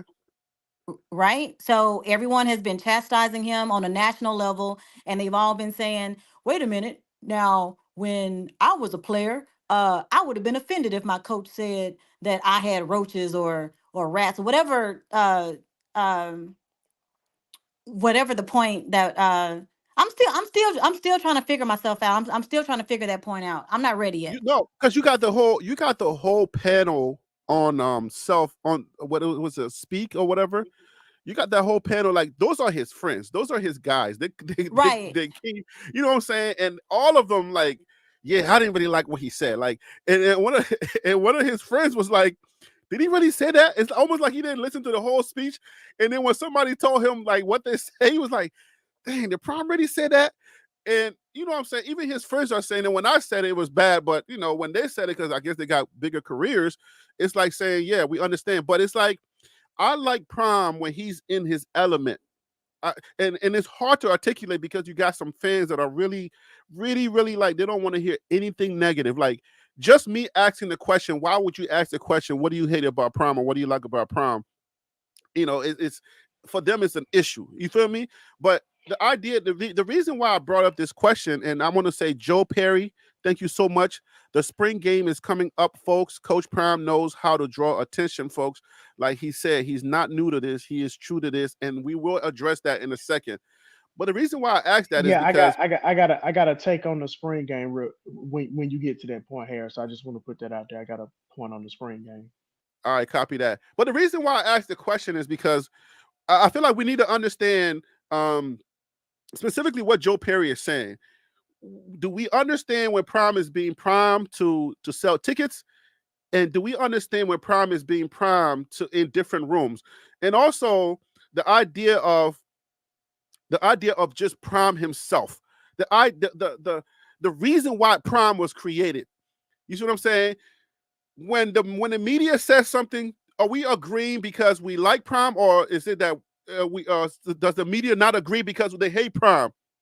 What do we like about Prime and in football and the transcending things that he's already done overall for the game of football? You see what I'm saying? So whether you hate Prime or you like Prime or whatever your reasons are, can we ever come to a point where we understand that this guy is new to football?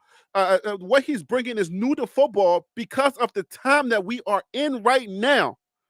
The things that he's doing is transcending the game. He is changing the game. For the NIL game, he's trailblazing. He's making the game much more fun. He's bringing us together on Monday Night Football on TLP Sports Club. He's brought TLP to here. He's brought a whole lot of YouTubers. The things that Prime is doing is new, and whether you like him or not, he has literally changed the game of football. That's why I'm like, that's why I brought up the question. Whether you like him or not, whatever your reasons are, you got to really understand that he's literally has changed the game of football for the better. And we can argue that point. But I But go think the ahead, Phil. thing that, oh, sorry, go Okay, ahead, go ahead. Phil. Okay, so my point about the spring game specifically, just that comment, is that I saw where Joe Clatt pointed out where he'll be at for the Michigan game and Mm-hmm. for, oh God, I think it was the Ohio State game. So Fox is going to be covering spring games. I have not seen yet where Joe Clatt has said that Fox is going to be at Colorado for the spring game. So he's doing, so if you want to believe in the idea that Dion is doing all this talking and getting idea, getting eyes on Colorado, he's gonna have his whole prime week or prime weekend if ESPN is not covering the spring game anymore. And now Fox is announcing that they're going to start covering spring games, but yet hasn't announced Colorado. If they don't, I would be concerned because now that means that the networks are not as confident in Colorado because they won't even show their spring game. So that's just something that I want us to pay attention to as time gets closer for the spring game. Hmm. Well, what? That's interesting that you say that. So when you say confident, are you are you really leaning on the information from last season as far as how we ended up the season? Because what difference a year makes, right? Because everybody and their mama were interested in Colorado for whatever reason, right? And Fox was in there too. But you think that that momentum has really died down that much that nobody will cover a Colorado spring game, even though Prime is still trailblazing? So I want to be very clear. Traditionally, with spring games, you only Mm-hmm. see maybe one. No, I'm saying you will see one. I'm sorry. You will see one for sure, Mm-hmm. maybe two on ESPN, right? And then every now and then you'll see a couple on ESPN too. But for the most part, it'll be like on the SEC network for ESPN, right? So like Mm-hmm. spring games are not a big draw. So if it was hyped up to be on ESPN, now it's not, and now we find out that Fox is going to be doing spring games. If they don't pick Colorado to be one of those spring games they attend to, I do think that signals that these broadcast companies are going to pull back. I don't Mm-mm. think that I means don't that there agree. won't be any excitement, but that does mean they're pulling back because why not go ahead? I'll make this quick point and I fall back. Why not go ahead and be at the spring game and to give the people an idea of who Colorado is since we're gonna be showing them all year the following year or the upcoming year. You know what I'm saying? So like why not go Yeah, ahead and say, okay, number five is this guy, number 10 is this guy, number 95 is that guy. I don't agree for this simple fact that Prime is the hottest thing spinning since sliced bread and coconut water. I don't know if you like coconut water, but Prime is the hottest thing since hot water itself. You know what I'm saying? So Prime can sell hot water in the kitchen. So I mean, if you catching what I'm putting down, you know what I'm saying? Like But if it's but if the spring game business. is not gonna be nationally televised, then why should I think people care about it? Well, if the spring game is not nationally televised, then it could be what Scoop Brooklyn is saying, that it could be some type of uh, uh, um, contractual issues that's going on with the Pac-12, because the Pac-12, remember that we left the Pac-12, so somebody could be trying to pull some strings um in the That Pac-12. Is like, are we going to give it to them? Something could be that's a going on valid point. in That's something could that's be a valid going on point. I will look into in the that. background where the Pac-12 is feeling some kind of way, or y'all gonna leave us, then we're not gonna get y'all out of your contract to go to anybody else. You're gonna air your game on our trashy YouTube, whatever. You gotta find us at 3 a.m. on YouTube somewhere, trashy network. All right, and I'm saying that trashy network because we gotta feel the brunt of the freaking Pac-12 network when we're all the way out here in New York and we're trying to catch the game on Fox or somewhere. All right. But anyway, so that could be one of the reasons. All right. And so yeah, so according to Joe Perry, it's a Pac-12 issue, not a CU promotion issue.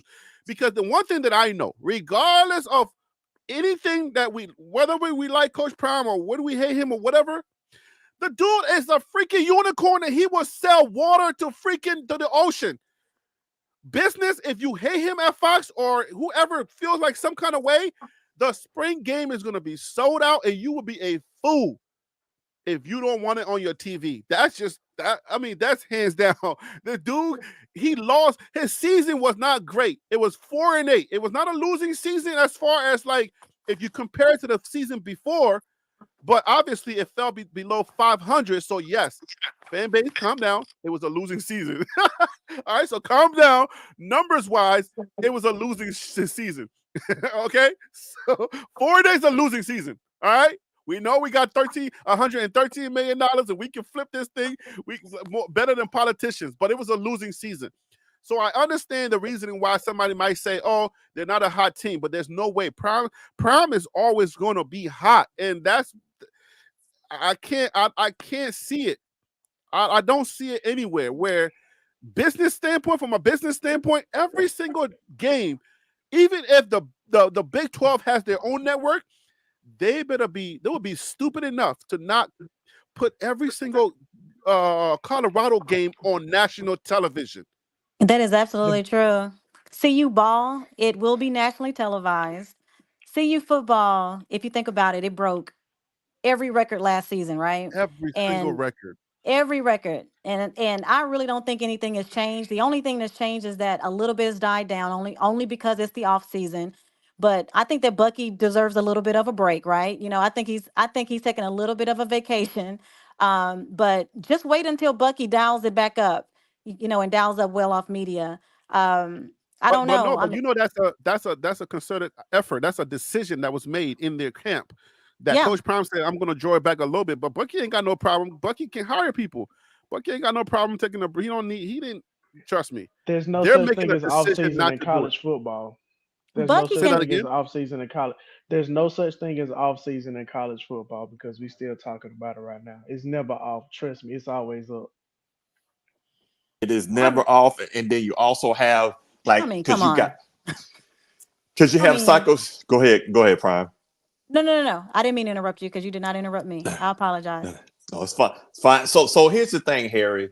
Listen, I agree with everything you're saying, but something I saw that I knew was going to happen with JSU, and my concern with Colorado is that the support, like people had all that HBCU love and JSU love, once Prime left, went away. And I'm gonna be honest with you, as an HBCU Hold on, say that person, again because I missed that point. I was reading one of the comments. Say I that will again. say is that something I see kind of going on with CU. I hope it doesn't go on, but like when everybody was like Coach Prime, HBCU love, everybody was giving all that goodness and JSU and we all this and we taking over and we bringing our boys back home. And then as soon as Prime left, SWAC was a totally different environment this year, and JSU did not even sniff the SWAC, and that the support went down. Now we have it where I agree, Coach Prime is a draw, but that was the thing that was going on with the SWAC. People wasn't really there for HBCUs, and they wasn't there for some people wasn't there for the JSU faithful was, but a lot of people were not there for HBCUs, and a lot of people were not there for Jackson State. They were there for Prime. So I agree, Prime is the draw. But then again, I would say back and say, okay, so then Colorado is not the draw. It's Of course Prime not. that's When the we know, draw. what do you think BWB means, bro? How I'm many going times I somewhere gotta with tell it. you, I'm going DC? somewhere. I'm going somewhere with it. I'm going somewhere with it. Because Okay. Prime is the draw, but Prime don't play on the field. He's on the sideline. So the Yeah. problem that you're having, is that you have a phenomenal man on the sideline, which I have no major issues with. But then you also have the thing where the product of the field was 4-8, regardless of what folks want to say. Yeah, you lost by once. All that's good, but guess what? Most folks in the world see 4-8. You got to shift that. Now, not saying that Shedeur is bad or anything like that. So now you're getting ready to go to a year where it looks good. But if you're not at all these unrealistic expectations, and again, I don't have a problem with most HBC fans. My issue with that, with the CU fans, is them that's way up here talking about stuff that it's like you going into year 2 and you already 11-1 and 12-0. Come on, you got to give him time. I'm gonna tell y'all all this. I don't like how they talk. I'm not saying I hate them, because you got to give them time. Because again, you got to have more than just the Prime brand. Colorado has got to establish a brand, because if not, they're gonna wind up going to the gutter as soon as he leaves. That's not good What's for your Colorado. connection? Land your plane so I can I'm fly you landing real it. quick. I'm landing that plane because Your plane is about to crash because I oh don't know where you're no. going with this. Listen. I'm in a nice Learjet cruising around. It's at altitude. I'm just You went chilling out you on my went way. you went all the way over to Jackson, Mississippi. Then you're bringing me back to Can Colorado, and then watch this? you're Watch this. confusing 4-8. And My I'm trying to point. figure out where are My you going with this? my point is Okay. the attention is more so on the coach, not as much on the product of the field on the field. What? If you think about it. Okay, then let me Okay. ask you. Well, let me just ask you. Let me just put this to you. Let me just say 2 things, and then I'm gonna back up. That one, Coach Prime has got how many coaches are running the coach at CU? Bro, if I said so what, then what would you say? I would sit back and say that matters. If you're not developing a coaching tree and you're not having people that's running there to be part of that can hurt you. The second thing I'm going to say is I'm not saying that people ain't paying attention to the product on the field. By all means, I'm not saying that. What I'm saying is it's not enough attention on it, and it's more so where, let's say, for example, okay, put it like this. Why? Well, Bro, watch this. do you have What? any drink next to you, bro? Why? Stop drinking that. Whatever you got next to I'll you. prove my point with one thing. I'll prove it one thing. What are you drinking?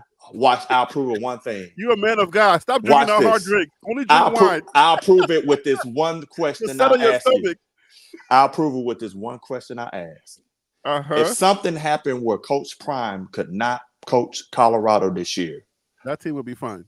So stop playing. Would y'all all? Do you think the buzz would be as the exact same? Would it be more or would it be less? So, okay, let me just let me. Well, that's I don't know where you're going with this. I have no idea why you're bringing this up. What? Who cares? Like, what are you saying? Like, it doesn't matter. Like, what are you talking about?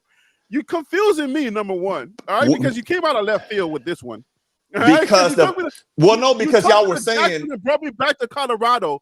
These are two different places, and then you're asking me if Coach Prime was to go down, if he got hurt or he got another blood clot or something, would the buzz be the same? Who cares about the buzz? The guy is putting a good football product on the field. You don't believe that he's putting a good product on the field? What's How many good? breakdowns do we define need to do? Good. Define good. Yeah, define good. Define good. It didn't get into a bowl game. Okay, fine. So the good product that we're talking about is the upgrade, the revamp of the offensive line, the revamp of the defensive line, bringing in the number one recruit from the high school ranks in Jordan Seaton, bringing in some new coaches, bringing in Warren Sapp, bringing in Phil, the wide receivers coach, all right, bringing on a defensive ends coach. So Coach Prime has literally changed. And if you listen to any of the analysts and the writers, they have literally said that Coach Prime has revamped his offensive line and his defensive line. And then we're returning the best quarterback in college football, period. Nowhere in the nation is any college football quarterback is going to hold the same water as a Shedeur Sanders, regardless of what your mind may be tricking you to think that he's daddy's ball. Because you know that Shedeur with the hand. Let me finish cooking you because I'm still cooking Liberian food right now. Let me just cook you real quick. You understand where this is going, all right? It's about to be done for you. There's nowhere in college football where if you get a decent line and you give Shedeur at least 2.5 seconds, that he would not destroy your team. I don't care if he's lining up in front of the best team. Shedeur will destroy your team if you give him 2.5 seconds. He didn't have that last year. All right. And even Prime 101 is here. And you know that I keep talking about our offensive line was not the problem, but still, if they were garbage. Shedeur, fine. If you get, I'll concede to that. If you give Shedeur 2.5 seconds, not even the 3 seconds that he needs, 2.5 seconds because he's already upgraded his game and he's already changed that fact. He already told us that he's going to change that. He's not going to hold the ball as long. The best quarterback in the nation, and you giving him a new line? Come on, my guy. Harry, that's a long that you gave me attributes. You didn't give me the definition of good.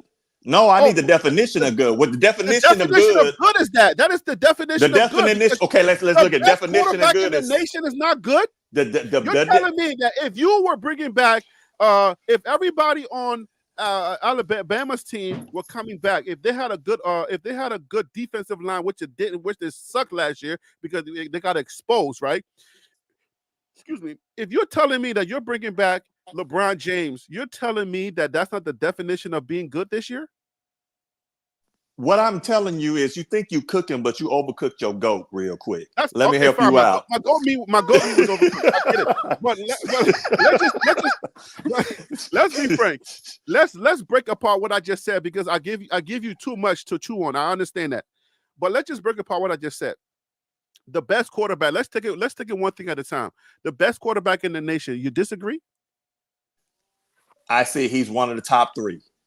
Okay, so top three. Let's take top three. Okay, top three. We got top three. And I just want to say this quick thing before you continue cooking. We haven't even really been able to see what Shedeur is even capable of in the Power Five because he had such a garbage O-line. So I just wanted to say that. Sorry. All right. So okay. So thank you, Prime. We got top three quarterback. Now, put top 3 quarterback in the Big 12 who is interception prone. I've already did that video. We broke it down, and I told you all of the quarterbacks that are in the Big 12 that we're going to play this year average 10 interceptions per year.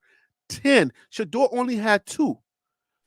I'm But giving you data, man. You know this is a data you show, so asked I me, will but give you you the asked me data. the top 3.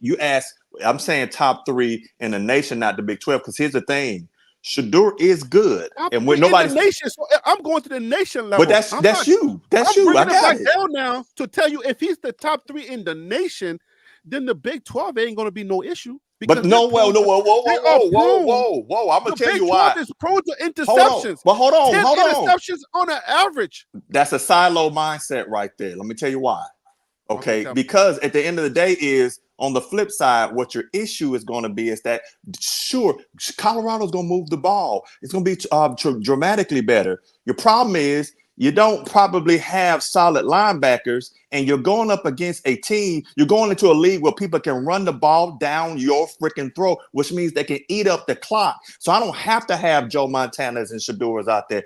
All I got to have people is that's able to make a pass and hit them on a little 5 and out, some RPOs, that kind of stuff. Oklahoma State can RPO you to death. UCF is going to be able to RPO you to death. That means that I'm taking Shedeur out of the game because I'm running the clock, and I'm taking Travis out the game because I don't have to sit back and throw longer passes. I can dink and dunk you all day with 6 to 8 yards. That's where Right. they're But you going to forgot that have I an also issue. said you forgot that I threw in there that the defensive line is also improved. I didn't leave you off of that. That's why I said let's break it down from the quarterback. The quarterback is one of the best or the most coveted positions that's in college football. You got to be able to score. Your defense can stop all day, but if your offense can't score, it doesn't matter. So we've also revamped our defense.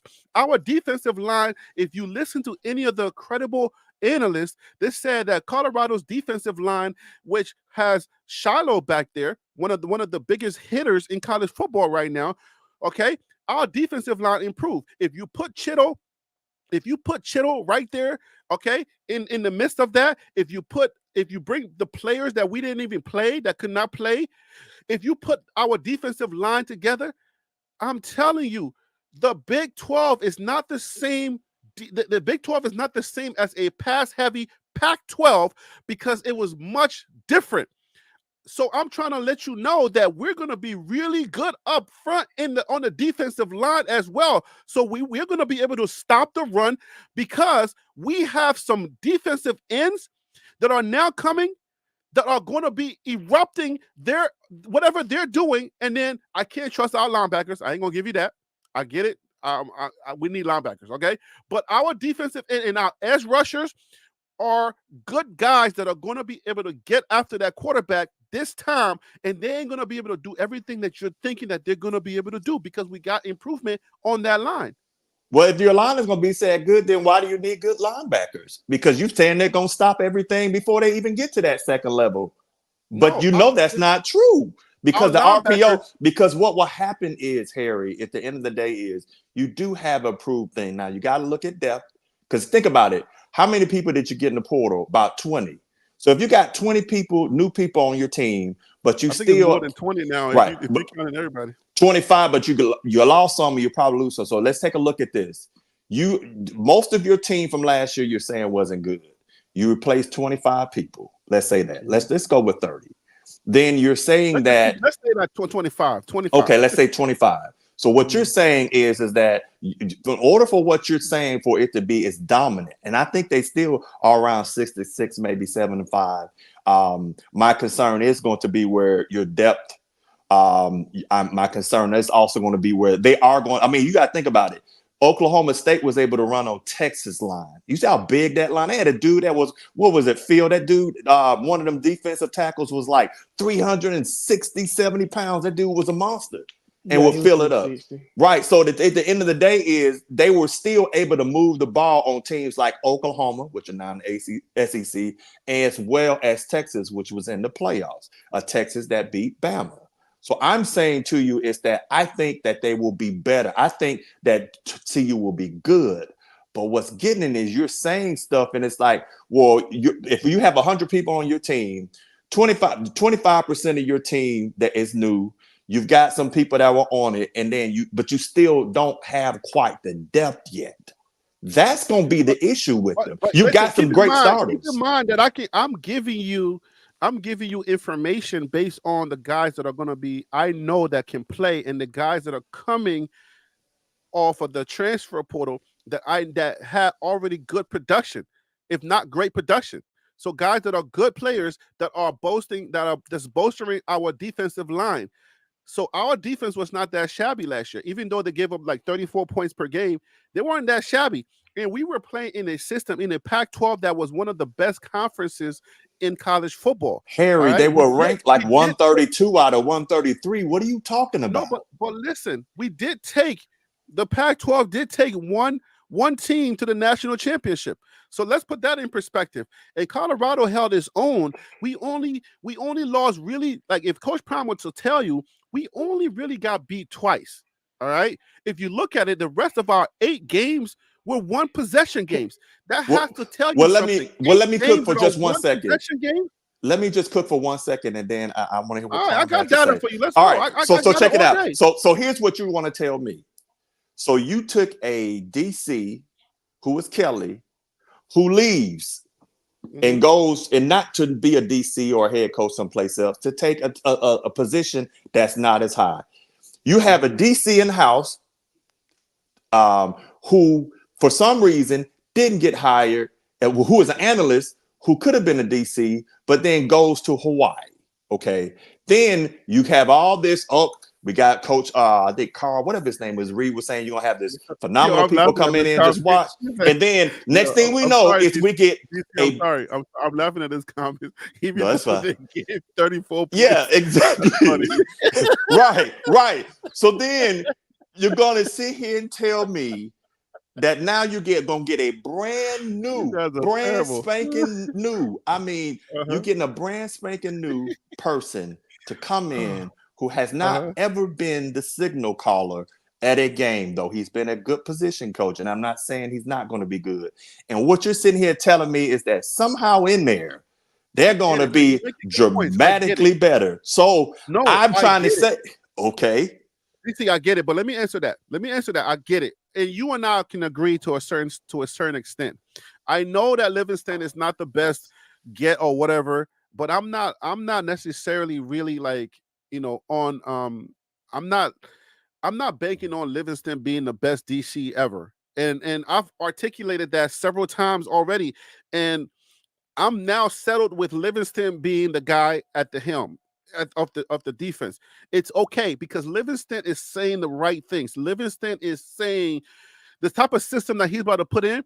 I like what he's saying because at the end of the day, what I wanted Colorado to do, all right, what I wanted Colorado to do last year was to really play to the strength of the team. Colorado had a really good team last year, but the coaches were not playing to the strengths of the team. We were just kind of throwing stuff at the wall and hoping something stuck.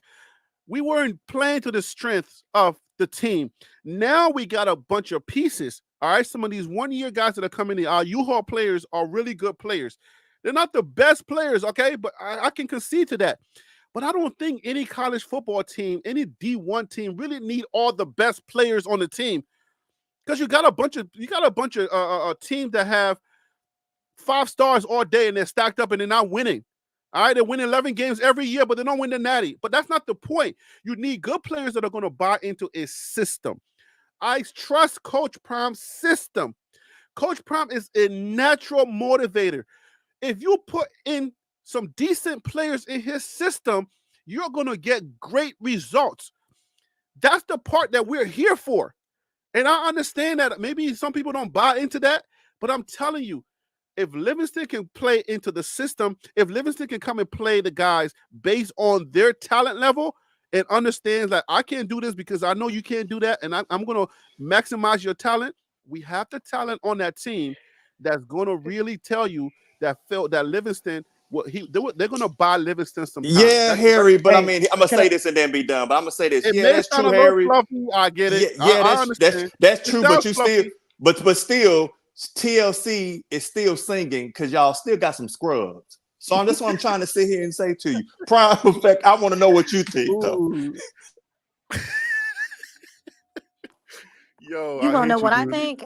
I think I think that Livingston being a safeties coach, I don't know, isn't a safety coach an expert at like reading pass defenses and open field tackling But But he's see, not if just you're a going up safety against coach. running, then how does He's that affect? He's he's a good at the secondaries coach, secondary. not just for the safeties. He was a secondaries coach, so it's not just the safeties. Let's just make sure we okay. understand that. Okay, I thought he was a safeties coach. I thought he Not was a just the safety. safety.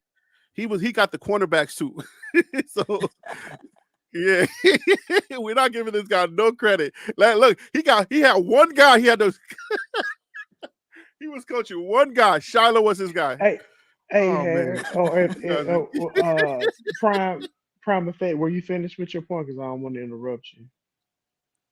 You can go ahead because Harry B just interrupted me and made me sound like I didn't know what I was talking about. No, I was just trying to help. I just wanted to make sure we understand. Like everybody understand, this guy was not just a safeties coach. He was a secondaries coach. Okay, he had more guys under his belt, not just one guy. Okay, see, I thought he was safeties no. coach. Okay, I'm done. I'm done, y'all. So Harry, so I saw the video that you did talking about Livingston. I think that Mhm, is a great point about like using the people that you have on the defense and putting them in the best positions they can be in to be successful. That was one of my issues that I had with Alabama last year. Like I said, I felt like they had some edge rushers that were great at getting after the quarterback.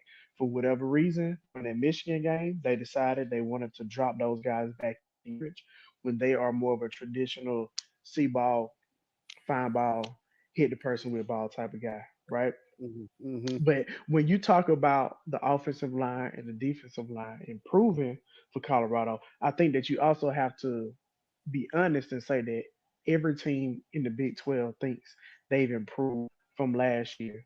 And it's easy to say and it's not really as bombastic as some may like, but it's really a wait and see approach. We don't know how good this offensive line is going to be.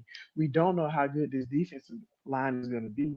So we really won't be able to tell until 3 or 4 games into the season next year.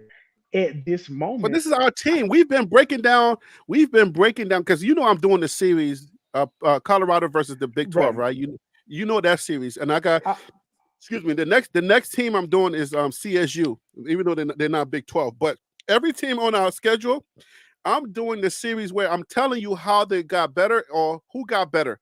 So far, Colorado has gotten better in the series. Colorado has gotten better than the people that we are facing in the series, and Colorado is going to be a problem. It's hard for you to. You're right. Let me just put it out there. Phil, DC, you guys are right. A lot of the things that we're talking about is going to be wait and see. I can't guarantee. If I'm in my right mind, as far as being, rational here, at least this channel, the curator of this channel, if I'm being rational and I'm not one of these super fans that just think everything's going to be great, then I have to concede to let you know, like, yes, you're right. Everything's not going to be great. Everything's not going to be, we got to wait and see on certain things.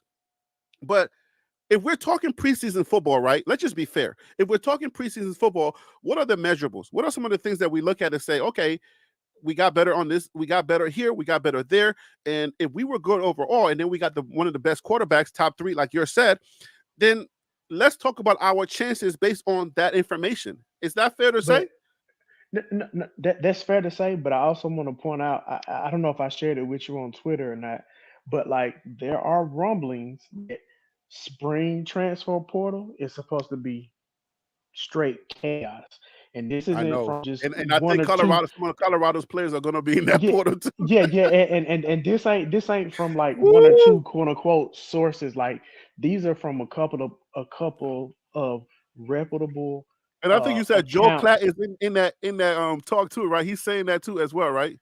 No, it wasn't Joel Klatt. It was Josh Pate Josh from Pate, Late Josh Kick, Pate, my the, bad. the the Yeah. one that came up with the whole Dion tax or whatever it was. So Yeah. I mean, I'm gonna be honest with you. I'm not gonna stop you from doing your research, but it might be a situation where you're gonna have to redo the first two or three teams that you've done after the spring transfer portal happens because there's so much chaos going on. So we And don't know. it is also fair to say that Colorado does not have the budget to really play with some of these guys. And I get it. That's I very fair. Yes, I understand it. We don't have the budget. We've already maxed out. You got to think about the fact that our women team, our basketball team, is going to the final. Is going to be going to the Sweet 16. Our guy just got knocked out. All right, but Colorado just brought home a natty from the skiing team. So Colorado sports is a big, big operation. It's not just football. I know a lot of people like to just think like Colorado is only football, but when we go into the postseason with the basketball team, with the ski team, just imagine how much money it costs to go to hotels, to rent, to get the plane, to get food and all that stuff on the road. That is a massive undertaking. And Colorado is a really good school when it comes to like sports. All right. So the money is depleted. We ain't got no money, guys. We ain't got no money to get some of these guys out of the portal. And we're going to be losing some guys. But Hey, the Harry, question just is, real quick, I want to say that there's only one school that has that was in the playoffs and in the Sweet 16. You want to know what that school is? you said only one school that was in the playoff and in the Sweet 16? And then for basketball, I'll Oh, give you a Alabama. guess who that is, but I'll get off the line and just I'll mute myself and let you figure it out. what are you doing, man? What are you being a bully right now? What are you? What is that? Go on Okay, and tell her, DC. Go on and tell her yeah, what it tell is, us. DC. What's the point? I'm just messing with you because I did watch Colorado. I was hoping they was gonna win, but of course it's Bama. But I was hoping Colorado was gonna win the other day. They just couldn't pull it out in the end. But they fought. So Colorado, I'm gonna tell you, side note, they got some ballers on that team. I was We got, impressed. I but was that's impressed. the whole point. We ain't got no more money left because we got teams that can play. So we got teams that can play, but we ain't got no more money left to go Hey, after those guys that when they jump into that portal. So who knows? but that goes to the point that Dion likes to make about NIL versus the collective. The collective is literally that it is a collective of people who want to donate money to the college. The NIL is going to be like a lot of times he likes to say, "Well, I ain't seen nobody doing no commercials and blah blah blah blah blah." But if you look at NIL, it's like your local mom and pop shop. So like a lot of the guys that are Bama or Auburn athletes uh, they may have NIL deals with like Bojangles or like your local car dealership in those areas. So NIL is not always your national brands, it's more your local brands that you can get those guys to buy onto. The collective, which is what you're talking about, that Colorado don't have the money for, that's where people are really getting their money from, and that's where people are pretty much turning the transfer portal into like a free agency. So yeah, Colorado ain't got the coffers that Alabama or Texas does to really go after those portal guys coming in spring. Right, but I think with Coach Prom's clout and what they talk about once they get into that room, because he is the ultimate closer, I think that Coach Prime will get his linebacker. Because if there's any room that's lacking, if anybody's watching this show and listening, all right, guys, we're about to end the show. It's almost 9 o'clock because some of us got bedtimes. But listen, if there's any room that's lacking right now, that I would say, to your point, to concede to your point, everything ain't great, but there's one room, it's the linebackers room, that I feel. I was watching the Buffington Prime guys, and it was a sad day for those guys. These guys had Trevor Woods starting as linebacker, and I was like, Lord Jesus, what happened? I said, it's That a can't sad day. happen. I That said can't it's a happen. sad day when these guys, when the guys that break down the tape on their channel, they got if we got Trevor Woods starting a linebacker, I said, oh my gosh, we're in bad shape. Because I said, yo, it was funny to see them trying to big up Trevor Woods, and I said, Lord, I said we are really bad off when it comes to this linebacker situation.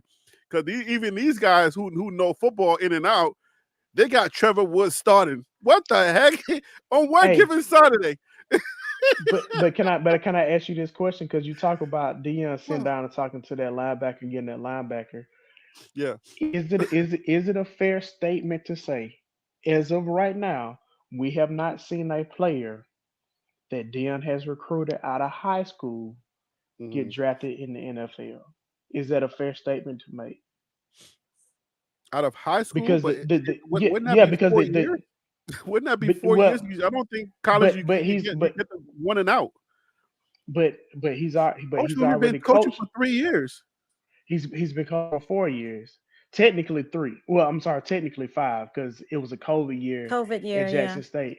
But my point is But who did he doesn't. who was the highlight? Who was the highlight of his career? That's Travis Hunter, There was one guy that got drafted from Jackson State his last year that went into the NFL.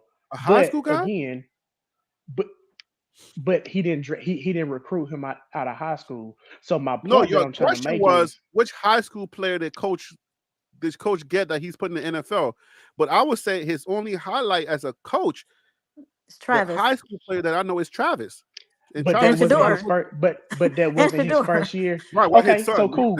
So cool. So Shador would be the only one that he's been able to do that with. So my And point Travis. is And my Travis, don't okay, forget cool. Travis.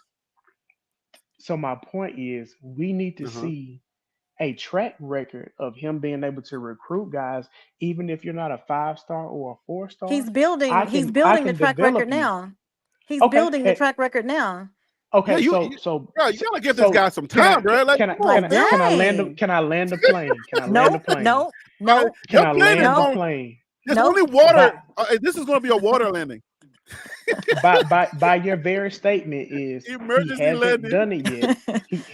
He hasn't done it yet, so he can't say, "Hey, Harry B, top recruit out of high school, I can do this for you because we haven't seen it be done before." That's What? all I'm saying. Oh, Those are wait, the wait, type of are you comments that kidding? made me want to That, call in. that's, wait a minute. Have Phil, we Phil's seen for him real. do it before? Phil, Have we seen him Phil, do it before? Yes or listen to no? me, Phil. I know you're on this. That's been your trajectory. This has been your trajectory the entire time. You and DC. And I like you, Bama guys. You guys are cool, right? Because at least you're rational sometimes. But come on now, like you gotta get off this trajectory. This has been your line of questioning for Coach Prime. He got to prove something to you, right? I get it. I understand it, but there's certain things that you just can't question when it comes to this guy. And one of them is his reach. The dude just told you that he knows the owners of the freaking NFL, 32 NFL teams are his friends, bruh. He can go to Yeah. lunch with anyone. He can he can pick up the phone and make a phone call. And that's one of the reasons why we at the top of the show we're talking about the fact that he already knows where these guys are going top one. And he told you himself that it's not because he's just shooting some gaslighting. He's telling you that he's already in communication with the guys that are recruiting, and he know for a fact that they're gonna be going no less, no worse than top four. So if Okay, and then he got the gold jacket to tell you, like, bruh, it ain't no but problem with me. Tr- How but does he close Travis Hunter? How does he Travis close a wasn't the Jordan only. seating with no money? Colorado has no money. Like literally, they're broke. They're in the red. Travis I didn't do that video because I thought it was too late. But Colorado is in the red. They have no money. How do you close? How do you close a Jordan Seaton with no money? How do you close a Travis Hunter to a Jackson State HBCU? How do you I do don't all of know. that? To answer That's your what I question, keep I don't telling you. know. It's because of But but Prime. He's him, but it's and he ain't also. Sutter. But Harry, don't start yelling to try to prove your point. Because when you I argue with know. fools from a I, distance, I can nobody can yell my tell who's point. who. It's because he's okay. Let's use his line. It's because he's Prime and he ain't Stutter. That that's when I But can it's say only that. one a That's when I can recruiting support him. class. It's only one Huh? a recruiting class. That's not how you How build many a recruiting classes do program you for need, my guy? success. How many recruiting classes No, do no, you no, no, need? no, no, no. It's The 40, argument, 40, the 40. argument isn't how many recruiting classes you need. The argument is how many he gets per recruiting class. So the fact that he can only get one 5 star big name each recruiting class says that he's not having the foundation to build a real program. That's the You point that I'm crazy. making. Oh my 40, Okay, God. 40, then I 20. then Man, I then then remind you, then, you're then I'll be crazy. crazy. Then put me in the straight jacket in No, a you padded room then, because I'm oh, crazy. and on that specific topic, I have to call you crazy. You know why? Because his scheme, he's already revealed it to you. He's heavy portal. He's telling you, I understand you old school heads, you guys who just Yeah. love old school football, y'all are stuck on that whole get a high school kid, build him up, let him Yeah, it's come up, and different. he's gonna love you. He's gonna eat at home with you, and he's gonna love you forever. It ain't happening today. Everybody's jumping into that transfer portal. He said, "I'm gonna catch them when they already, got the Developed. milk off their breath, when they already developed." He already But told you that that 40, 40, 20. but I'm only gonna, that didn't I'm work only last gonna. year. So why do you believe it's gonna work this year? He It just didn't work started last year. recruiting in December. He just started recruiting in December. Okay. Like, So so are we willing to admit that, okay, with him doing something new, when you do something new, if it works, you're a genius. If you're doing something new and it doesn't work, you're the fool because you're trying to be stubborn. So if this year we haven't seen, let's say they increase by 4 games, they win 4 more games than they did last year. Is it fair to say that, okay, maybe we need to look at how he's doing things? Or are you going to no, say, no, we need to give him 2 more years? How many years are you willing to give him before you say, I hey, maybe we need to look at I think you have to give the him way more than he's 1 year. recruiting? I think you have to give him more than 1 year. I think that we are I'll give you forgetting that that. he just landed in Colorado in November. I think it was November So or either December of 2022, right? And we so give only me a So expecting number. Natty. and then the So April 2 years, 3 years, and 4 years, then five the years. spring game was in April. I mean, so he was on national television what 3 or 4 months after he landed in Colorado, and he had the responsibility of rebuilding a garbage team, 1-11. So I know I don't have Mm-hmm. to remind y'all of that.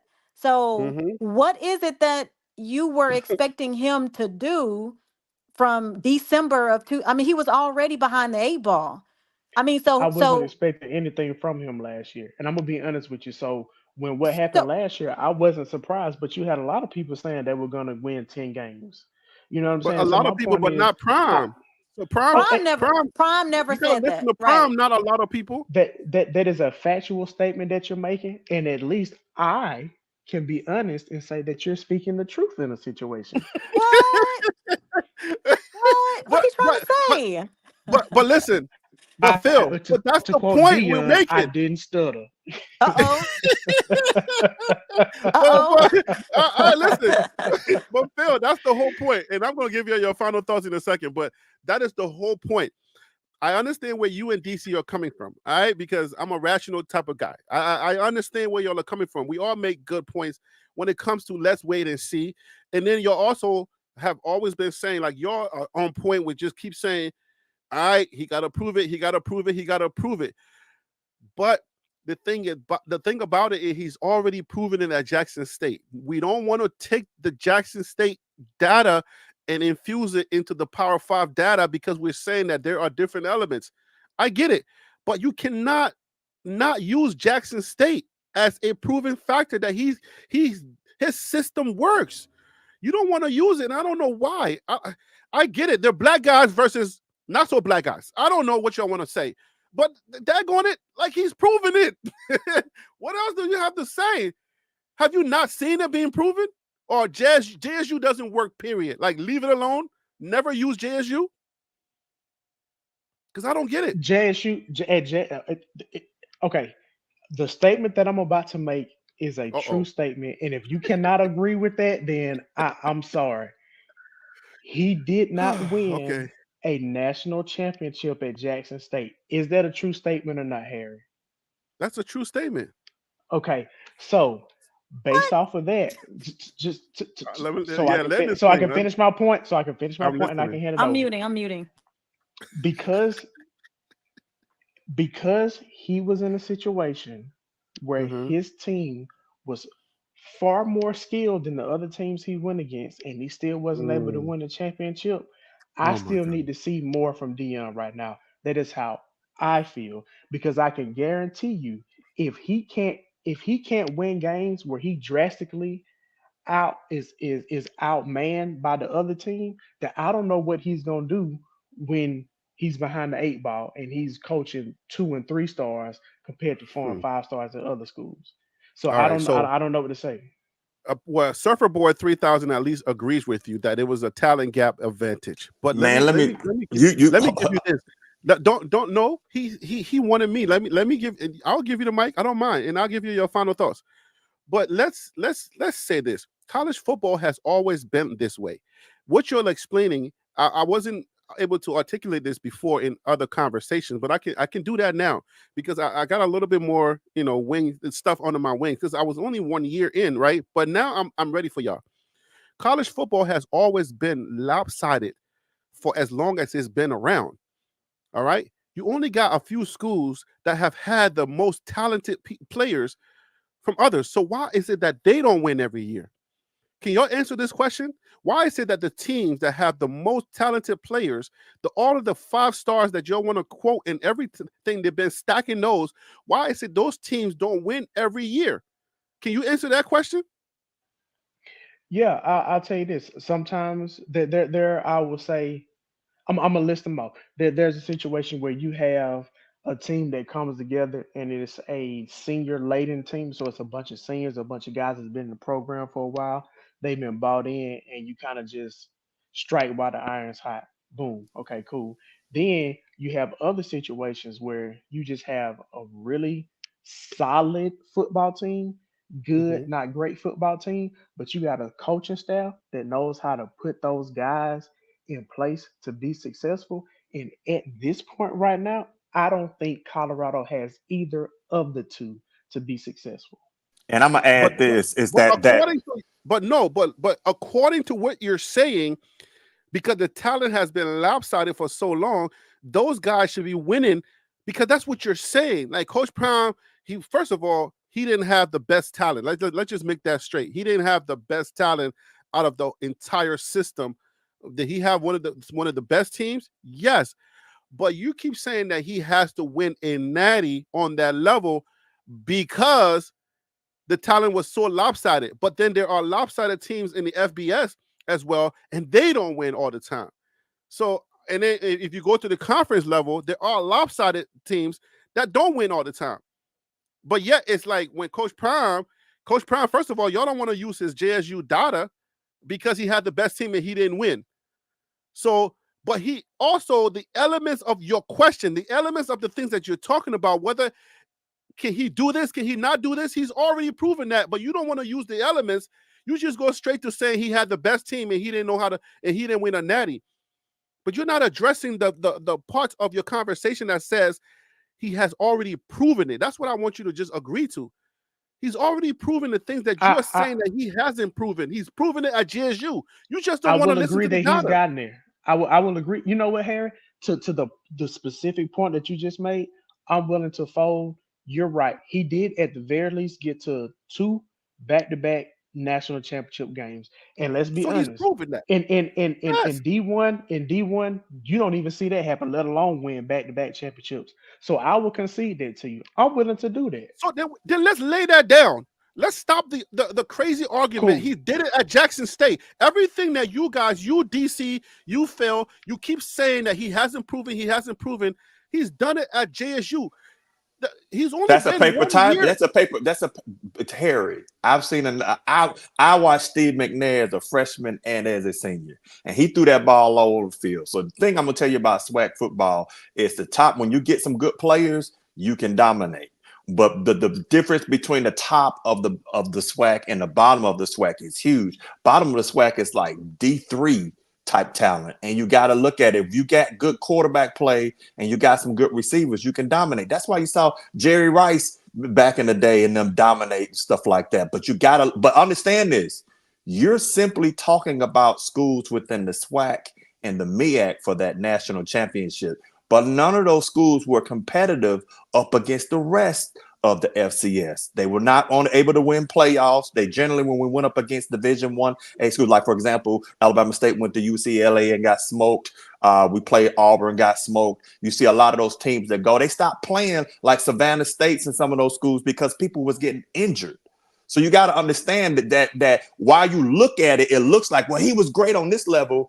You're not talking about the top of the FCS. You're talking about the top of the HBCU schools, which there's not a Right, lot but of talent because the only generally thing you're I'm trying not to get getting you, the because generally but you're DC, not. the only thing Go that ahead. I'm trying to get you to concede on, or to at least agree with me on, is the elements, the parts, the bringing together a winning team, putting pieces in places to win, bringing together coaches that can win. All of the elements that you guys keep talking about, he's proven that. So regardless of whatever the shape of the SWAC look like, or who can do this, who can do that, you don't just put good players on there and then nothing else happens and then they win. That's not how this works. So concede to the, or at least come to an agreement that the elements that you're still waiting for, that you want to see in Coach Prime, that he cannot do because you ain't seen it yet. You've seen it at Jackson State, and I'm just trying to let you know that you've seen it, but you Hey, just don't Harry. want to. You don't want to accept it. That's all it is. I got a point. I got a point I want to make real quick, and I'm gonna say Let DC. Let me hear DC first, and then you can make your point, because I don't know that he's even allowing the data to sit in on JSU. The things that he's accepting, that he wants to see from Prime has already shown him at Jackson State. You just don't want to see it. You don't want to accept it. How can you say that? I guarantee I don't watch way more SWAC football than you. I always watch No, SWAC but football. that's what I'm saying. But you remember, your line of questioning for Coach Prime and the recruiting and all the things that you want to see from Prime, he's already done that at JSU. And I'm saying, just look at it. He doesn't have to prove that. He don't got to prove that here. He's already done it. It's just that he's in a different system. But What I'm if I, saying is for a coach like Prime, Coach Prime is a winner. But for a coach like Prime, who had to bring in resources because JSU didn't have as much as he did, it's a lot easier for him to come in and win. Now, mind you, there was some that you watch it to a point where, like, people talk about Shedeur and his stats and stuff when they're in like the 1,000-yard rushes. You got to also look at Deion has a tendency to keep his starters in into the fourth quarter, even when they're dominating. They have a tendency to do that. So sometimes the numbers get skewed. Like, again, I pay attention to all that. I've watched a lot of football, and I think they're going to be better in the Big 12. The Big 12 suits them, but I do think that right now they're a little bit built too much for the Pac-12 as the in the Big 12. that's But your I do Republican think talking point. That's your Republican talking point. Hey, can I make my point before I forget real quick, Harry? Yes, please go ahead. Yeah. So I will submit to you that Dion has shown the propensity to put a team together to be successful because he did do that at Jackson State. The thank point that you. the Do you point agree that with I'm that, trying to DC? make. I agree with that. Yes. Okay, good. Go Okay, ahead, cool. Phil. Yes. And I think it's very key to the integrity of this panel that we can find a way to agree on simple statements like that. Because if we can't even agree on that, then we just Nope. talking in circles. Then we ain't got nowhere to go. Like, Nope. No, but my point real quick is, while yes, he was able to put that team together at Jackson State to get to the Celebration Bowl, I don't think that's going to be enough to get him to win a national championship. And that's what I'm looking for from Dion. I still think there's a lot more that needs to happen in order for me to feel like Colorado is going to be a team that's going to win a national championship. Can Deion Sanders bring in guys from the transfer portal and can maybe help them win more games than they did last year? Sure. But do I think that he's going to be able to bring in the elite talent to win a national championship, or the elite coaching staff to win a national championship? No, I don't think that's the case as of yet. And that's the biggest point that I want to make sure I'm making. He did it at Jackson State okay, to be successful, but there's a little bit more sauce that needs to be on there if he wants to get it done at this level of college football. And that's my point. I I agree, but I'll double down on this part of it. It's only been 1 year. All right, there's a progression that has to happen. It's only been 1 year, but he's been also marred with a lot of other things that we talked about on this show. So if the data that we're using to, if you're using the data, if you're using last year's data to come to that conclusion, then I would say, then Phil, then are you not considering the things that we talked about on this show, because you're always on the panel, so you understand the stuff that he was marred with, right? You understand that those things were what they call existentious circumstances. Are those things, do they matter to you? Because if they do matter, then we gotta say, then you gotta concede to, you gotta take a certain I'm percentage of gonna what you're saying, and you're gonna have to say, okay, well, I agree or I don't agree that those things matter as far as what I was looking forward to seeing this year. I'm gonna say they don't matter, and the reason why I Okay, say that is because you Dion just gotta do himself what you gotta said, do, no, regardless of. All right, no. But hear me out. I'm gonna explain it to you why, and I hope you at least understand the point that I'm trying to make. all right, Dion himself said, "I like to go somewhere that I'm needed." Okay, okay.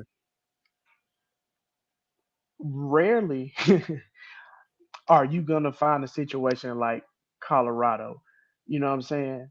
So he knew what he was signing up for. He knew how bad the team was. He knew it was going to take some drastic changes to be successful at Colorado. So he knew what he was signing up for. He could have easily said, I'm gonna stay at Jackson State one more year and then wait for like a Florida to open up, maybe a Arkansas to open up, you know what I'm saying? Somewhere like that, but he decided to go to Colorado. So he signed up for that knowing what he was dealing with.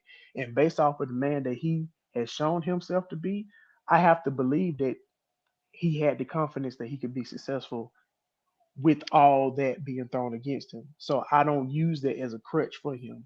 He knew what he was signing up for. It is what it is. Well, okay, so okay, I get it. I understand your point, but knowing something and then being faced with circumstances is two different things. You can know and you can be all confident that you want, but you get there and okay, so let's just say Martin Luther King knew that he was gonna do what he's gonna do, right? But he gets to the bridge and guess what? The bridge is blown up, right? The bridge is blown up. Somebody blows up the bridge. You gotta make adjustments to now the bridge being blown up. So now, whatever plans that you had to do that march or whatever it is that you were going to do, you knew exactly how you were going to be effective. But you didn't plan on the bridge being blown up by the government themselves, right? Sure. The NCAA had stuff that was going on. Coaches were against this guy. I mean, coming out in droves. How much they hated this guy. They would get recruits and sit on the recruits. They would tell recruits, don't go there because of X, Y, and Z. So he knew what he could do, but the circumstances that we talk about on this show, you should know that it was in normal circumstances. It was not anything I, that if everybody stays out of Coach Prom's way, he wins a natty. Easy. But that's not so it. so so the only thing that matters at the end of the day are wins and losses in college football. So I want to ask you, how many wins would you like to see this year for you to feel like I have 8 and Colorado 4. is That's what I moving? had. No, no, I no, had no, 8 no, and not 4 what you last year, think and they I will still got get, 8. but what you want to see in order for you to feel like they're moving in the right direction. If Colorado wins 4 more games if Colorado wins 4 games and go 4-8 this year, I'm still fine with that. I just want to make that Okay, very clear. I want cool. to I I want respect that. everybody that's listening and watching to understand and very clearly understand that if we win 4 games this year and we are the same place, there will be certain things that I'll be looking for. But if we win 4 games, I'm fine with that. Even if we win 3 games, I'm fine with that. But I will have to see certain things happen to see why we lost those games or how we won those games. Because I'm not the hot and cold type of guy. I'm not the hot and cold. I'm not looking for Coach Prime to prove anything to me. I don't think people get that. I think a lot of fans are kind of like, well, you better win or else. I'm not a you better win or else fan. Yeah, I I'm with respect that. I I'm respect it. down with it. I'm like Coach Prime, like, bro, take your time, grow this team, do what you got to do to make sure this team happens. And I like the pieces that he's put in. Remember that I told you that we had the talent last year to win 8 games, and I still believe that we have the talent this year to win 8 games again, even more than 8 games. And I believe that, and I like the pieces that he's putting around him. And I think Prime is more settled now in himself and understanding what he needs, and that's why I think they're going to win 8 more games. So Anyways, yo, this has been a great conversation. We gotta end it here. It's 9 o'clock. We went 24 minutes over the show. So since DC, we didn't get you to scream your way out of this. I'll give you your final words, your final thoughts for today's show, brother.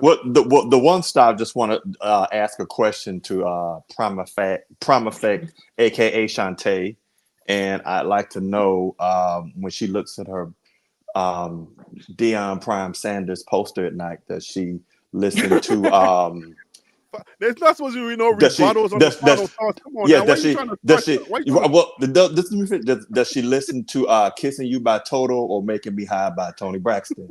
I'd like to know because that's important. I'm just playing. No. Oh my gosh, yo. I I listen to think both. Are you trying to call her a super fan? I am a super fan. Absolutely, absolutely. Glad I got Harry cracking him. I said TLC, you still got scrub. I Harry got a still final thought, laughing. Harry. Am I not going to be able to provide a final thought? I've been Yeah, sitting Oh back yeah, patiently. everybody gets yeah. their final thoughts. DC's So first, Okay, and he's yeah. trolling right now, but it's okay. he is trolling. Nah, great conversation, man. I mean, I Oh think my it's really gosh. good because we bring up some good points and you kind of take a look at it, not just a CU centric view, but a football view. So that's good. Prime Fact, welcome to the show. Keep Thank coming you. back. All of y'all are really flawed. We'd like to see y'all here too, but just a great show and feel so real. You wouldn't feel so fake tonight. I'm just playing with you. Feel you kept it real, man. I love always. Harry, great It's show, all bro. love. Yeah. Oh man. All right, so Prime Effect, you are next. What are your final thoughts on today's show? Okay, so I'll just try to wrap up all of my thoughts because I've been patiently waiting. So, my final thought is that Coach Prime's detractors, I just feel like they're holding him to an unreal standard. I just Mm. want to remind everyone that he landed at CU back in December of 2022, and his team was on ESPN, breaking his very first viewership record in April of 2023. I feel like y'all will give most coaches at least 3 years. Um, but don't forget, even though we talked about it, I didn't get a chance to speak on it, but he won back-to-back SWAC championships. Uh, but that still wasn't good enough for his detractors. Um, I feel like he should have won the 2022 Celebration Bowl. But half of his team, if you guys remember, half of them quit on him during that final Celebration Bowl game. But I forgot why. But anyway, I digress. Um, we also forget that he was only at JSU for about 3 to 4 years. Trying to think, Three what years. else did I want? Okay, so it was 3 years. So that makes my point even better. Finally, I just wanted to say that as far as CU is concerned, he was responsible for rebuilding. I got to remind y'all, a 1-11 program from the ground up. Mm. They were all losers, even the staff, God, God, even the staff. Whew. Okay, that's from the rooter. Stop. That's from the rooter to the tutor. They were all losers. The entire building was overflowing with losers. Okay, Whew. and it takes time to rebuild or to recreate or to create a championship or a winning culture. Those hit Um, hard. I just think the CU's record, finally, I think the CU's record will be 8-4. I believe that they will go to a bowl game uh, this year, and I think that they'll be up for a natty in about 3 to 5 years. Um, and I'm also looking for them to be able to stop the run, and I want to be able to see them defend against a simple slant route, right? Because that was killing us last season. But again, I think that Travis is going to go number one. I think that Shedeur is going to be the first QB off the board. And I think that Shiloh is going to be a low round first. I'm sorry, a low first round draft pick. So those are my final thoughts. Great show, Harry B. Um, yeah, Are you using a microphone? Cause why is your audio coming in so good? I am on I'm using an iPhone. What is this? A 15? I don't know. I have a Pro Max. I don't know. And plus I'm holding the Oh, so phone you, up to my mouth. you said you're I'm on holding the the phone up phone. to your mouth? Yeah. Why is it Oh, too okay. loud? No, your audio is coming in very crisp. Sometimes Yeah, I because hear I'm like trying to other. I'm trying to give y'all these facts, and I don't want them to be misconstrued. I want y'all to hear what I got to say. DC Carson, feel so Oh, real, Harry B. I want y'all to hear exactly what I got to say because I've been sitting in the chat and I've been having Twitter fingers. But I said, you know what? I'm gonna build up the courage. I'm gonna call in. I'm gonna go off on all of them. So that's exactly what I did today. I went off. That's my story, and I'm sticking to it. Okay, cool, cool. No, I just I I just wanted some cried I inside. I wanted some cried. people to take I wanted some people to take some pointers from you, cause I'm a techie guy. So, like when you call it, like, cause sometimes the room noise is too much, so you can't really hear the person. So you know what I'm Yeah, saying. I just wanted to know how your audio was coming in so good. I yeah. I'm feel just so real. iPhone on speaker. Yep. Okay, cool. Feel so real. Give us your There's no pushback on the final thoughts, but I'm gonna have to change this policy, okay? Because some of y'all, come on, Prime Effect, like they're all losers. Gosh, why Yeah. you gotta be so harsh?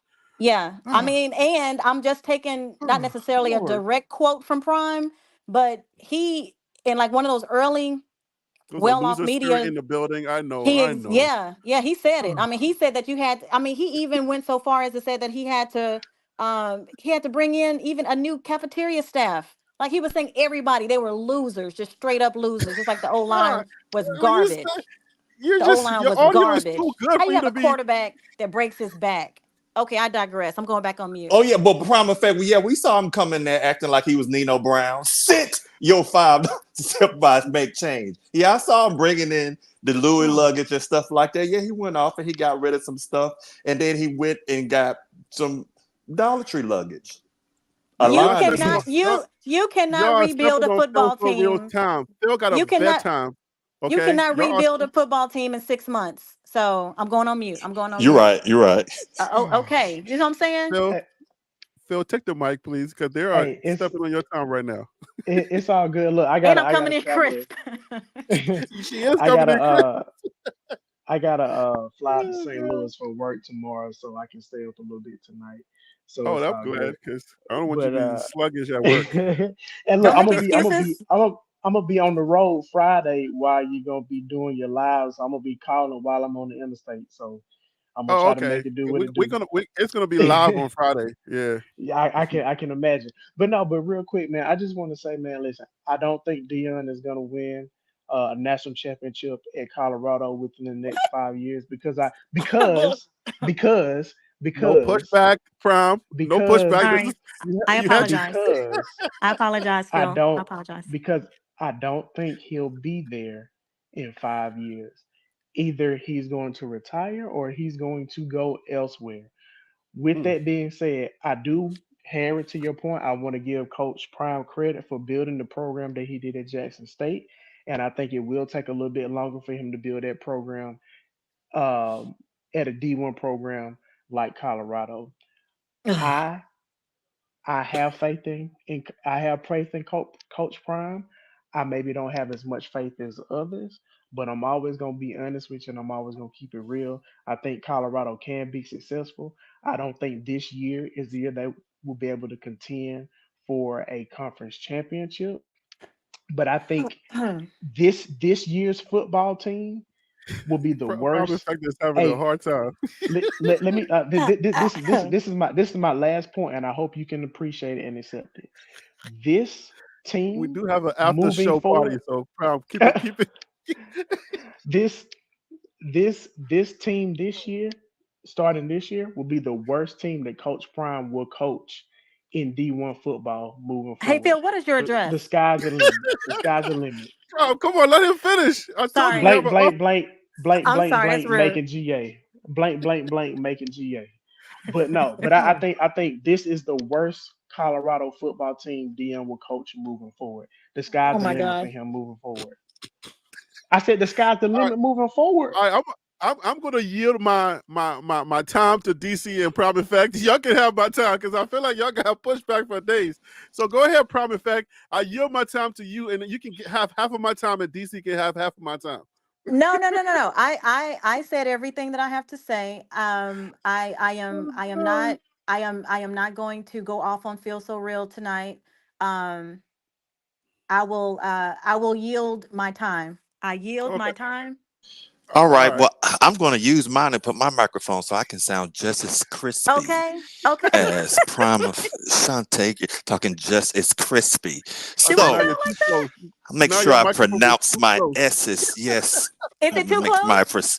pronouncing No, my his mic is too S's. close. Yours is perfect. I'm Now pronouncing he got my all of those S's. S's You know coming in. what? Yes. So You know see, what? Prime is going to come in and see. She So sells seashells by the that's seashore. right.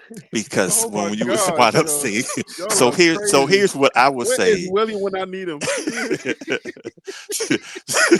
He's cracking up. Oh But one man. thing I will sit back and say, in my crispiness, is that I do believe that CU will be good. I think the concern is going to be So next you got year. pushback. You got pushback on Phil for saying that crazy stuff he's talking about. This is going to be the worst team for on CU.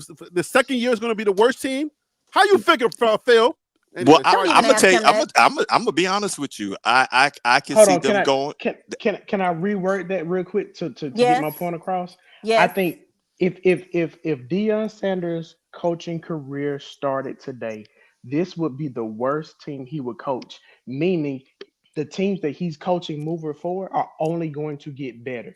That's what I'm trying to say. So I wasn't trying to do it as an insult. So I apologize for not getting my point across if I Alabama did. I do fan. apologize. Alabama fan. Hey Wait, Phil, you wait. So got to stand up. a grown man apologizing when he wrong and I can't get no credit? Come But on now. wait. So Uh this is oh, the you the worst. So hold up. So you're conceding that last year team was better? Yeah, don't even dignify what he's No, saying with what a response. okay, Come in. so let's backtrack. Last year's team is the worst team that Coach Brown will coach at a Power Five program. Yes. I'm only saying that the sky is the limit for Dion. I don't know if he's gonna win a national championship. I'm not willing to say that yet. But what I Ever? am saying is each year, yeah, ever, because and the only reason why I say ever is because there's only a small percentage of people who can say that they've been able to do it. So that's the only reason why I say that. But again, I think each year his teams are going to get better and better. I will give him that. So okay, so now you're taking it back. You're saying that last year's team Mm, was the mm, worst, mm. and this team is not going to be the worst no more, right? Correct, correct. Last year's was the worst, and each year it's going to get better. That's the point I'm trying to make. And that's why in 3 to 5 years he's going to win a national title. Phil. Right. That's. I mean, It you're only making our makes point sense. here. That's what I Phil. was thinking. No, Phil, you're supposed to stick with the dumpster fire story. We talked about that yesterday. I ain't making. Stand on I business. don't need folks You're in coming for me in the. I don't need folks Georgia, coming for man. me You're in the supposed to chat. stand on business. I don't need We- coming for. it's the time that I Let would me just sit make back this and announcement for those of you who don't know that we are now into our after show party. We yeah. are now into our after show party. I yielded my time. I didn't have no final thoughts. I just wanted these guys to hash it out because I don't want nobody to get no ulcers because Phil was talking kind of greasy. So I don't. Go ahead, DC. If you want to finish your thought, and then we can go ahead and end out. Go ahead, please. Okay. I can't say championship because what my concern is that the depth and then the coaching staff that's going to be there. I don't think you have all of the pieces in place at In year 3 to 5 two. years? Oh, Well, sorry. well, well, well I will tell you that you make a good point. Prime effect that if we're talking about 3 to 5 years from down the line, I think that's possible. I Mm-hmm. think they're gonna have to basically, John, they're gonna have to just got paid Friday night and they buying out the portal. They're gonna have to get that money up to get it, and then who knows that the landscape may change. Well, y'all see my name is DC Carson Music, so why would I not have music? I'm talking about music. I'm messing with you, but I think that if they can get their money up, because they're so far behind right now, and that's what Phil is kind of saying. So to catch up, to get the money where you're consistently able to go on the portal and win and get consistently win where you have depth. I think that's there, but I think right now I agree with you, Sean. I agree with you, Prime Effect, that is true. You have got to give him. I think people are being unrealistic for the next couple of years. You got to give him 4 or 5 years. You got to give If him you're, that. well, let me throw this in there. If y'all are saying 3 to 5 years, that means that your expectation starts next year. If I mean, if we just keeping it honest. See, I'm saying they probably are 6-6 this year, and maybe do a little better next year. I think they Well, might that's take not a 3 to 5 years. Then y'all not being honest with your thinking. well. Y'all No, just because throwing numbers out and thinking we're not going to think about the numbers you're throwing out in no. I'm reality. saying it. What I'm saying is, I think that he wins. He's better this year. I think maybe they just duplicate the same thing. Because I think they're just going to have to turn over those key pieces, being Shedeur and not having Travis, and it doesn't look like they've got some people in that they have developed. But we'll see. But I think So if I after was to that, keep you honest, if I was to keep you honest and say, okay, if we say 3 to 5 years, right? So year number 3 is next year. That's 2025. yes, What do you see in 2025 that's happening? Do we get a Shador's gone, Travis is gone? How do we do it next year in 2025? I think you buy a You quarterback and you build some, and you will have depth. This You're guy gonna have said depth buy next year. you don't. There's gonna be a drop back next year, That's what I'm and then thinking. I I'm think thinking that and there's then going to I be a fall off, a big fall off. So it can't and happen that's year Y'all number don't think 3. that Coach and, Prime can and get a quarterback? Are and y'all that's a part of the I serious? do. reason, and that's a part of the reason why I think he probably won't be at Colorado after this year anyway. If Oh I'm being gosh. completely honest. Oh gosh. And You no, know I don't what? think he can get a quarterback because if he could, he would have already done so. And the Mm, heir apparent to Shador is not on the team right now. That's a true statement. mm. You guys are starting a whole nother show because what? I'm telling you. Mm, mm. Boy, Prime why don't you prime say this effect. kind of If I stuff? s- if I see Say you this in the kind of chat, stuff it's at on the top site. of the show so we can have more juice. We can have more, I'm saying, saucy things to talk about because this is a hot topic. It You don't think is. Coach Prime is going to be at the helm in 3 years? You think he's going to be out of here? So there's no need to even try to find Shador's heir apparent. So Not at I all. mean, Nope. I'm going to say this, every single year that goes by, these players are going to get wealthier and wealthier. The more wealthier these players get, the worse these coaches or the traditional coaches, the old school coaches are going to be at coaching them. So mm-hmm. that is a fact. So y'all just gotta realize that the way of doing business back in the day, it has just changed. The NIL, the collective, the transfer Mm. portal, it has changed the Cook. game. And You're Cook you're not gems. Like you always you're say, not dropping you're gems. not And lying. let me second that. that Let is me, a that gem. makes a good point because now who's who's more who's more prepared and is ready for this such a time where things are changing to be able to lead these young men into battle than Coach Prime. Name a Nobody. Not coach. at Colorado. Not Not at one. Name Colorado. a Not coach. one. Not If one. if you So you that could you means that could the natty talk makes sense because the more I guess spoiled these guys get, guess who Yeah. knows how to deal with spoiled kids? but let's be fair though. Colorado don't have the money to be able to do that, I to ain't got no money. be I ain't in gonna a lie to to you. to to I to, will to hold you be on in a that one. bidding war. So let's say Dion was at Ohio State. But He he don't was at need a it. Texas That's A&M. because No, he's here Prime. He ain't stutter. let me finish my point, please. If he was at Put a that on a t-shirt. Texas or Texas A&M or Ohio State or Georgia that had the money to support that, then sure. That's why I don't think he's going to stay at Colorado. I think he's going to go to a blue blood that can facilitate the collective that we're talking about, where the school has the bigger pool of money to give to the players. And Phil, then even how do then, you when he stand I on got does, what you something to said say. earlier? How I do you want to but stand respond on to even what that. you said? but, How do you stand on what you said earlier where you said Coach Prime needs to go somewhere where he's needed? How does he go to a blue blood where he's not needed, where everything's already there? Then that doesn't make sense to his his his mindset. You said it earlier. He goes so somewhere where he's needed. So why how is he switching up in midair? Right. So then that so if that's the case, then He wants you to feel his and impact. he's never gonna win a national championship then, because I don't think he can do it at Yeah. Colorado. That's how I feel, and I'm gonna leave it at that. Well, I'm gonna Let me tell you say this, and this. oh, go ahead, Okay. go ahead, go ahead. I'm You go ahead. sorry. I just want to say this in the most crispiness way possible.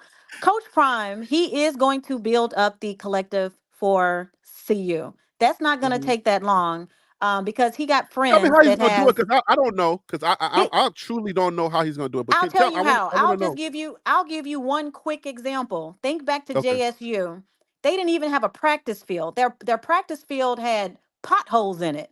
Who did he go to? He made a phone call to Walmart, and Walmart donated a brand new practice field. It is not going to take him long to build up Okay. the collective. So y'all just got to remember he is a unicorn. He is not like anybody else that you have Ooh, ever she seen. ready He now. is She he ready is now. he is I'm sorry. Yeah, he is dynamic.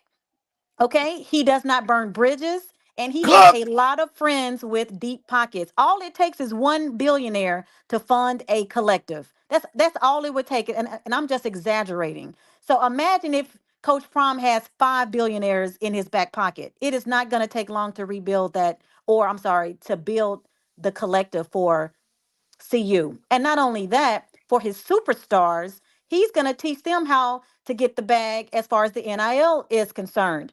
And all he has to do is use his son, Shedeur, whose NIL deals right now are worth $4.7 million. It's the highest in the NCAA. So, I mean, he's just different. He is him. He's a unicorn. So, whatever limitations you are attempting to place on him, it's just not realistic.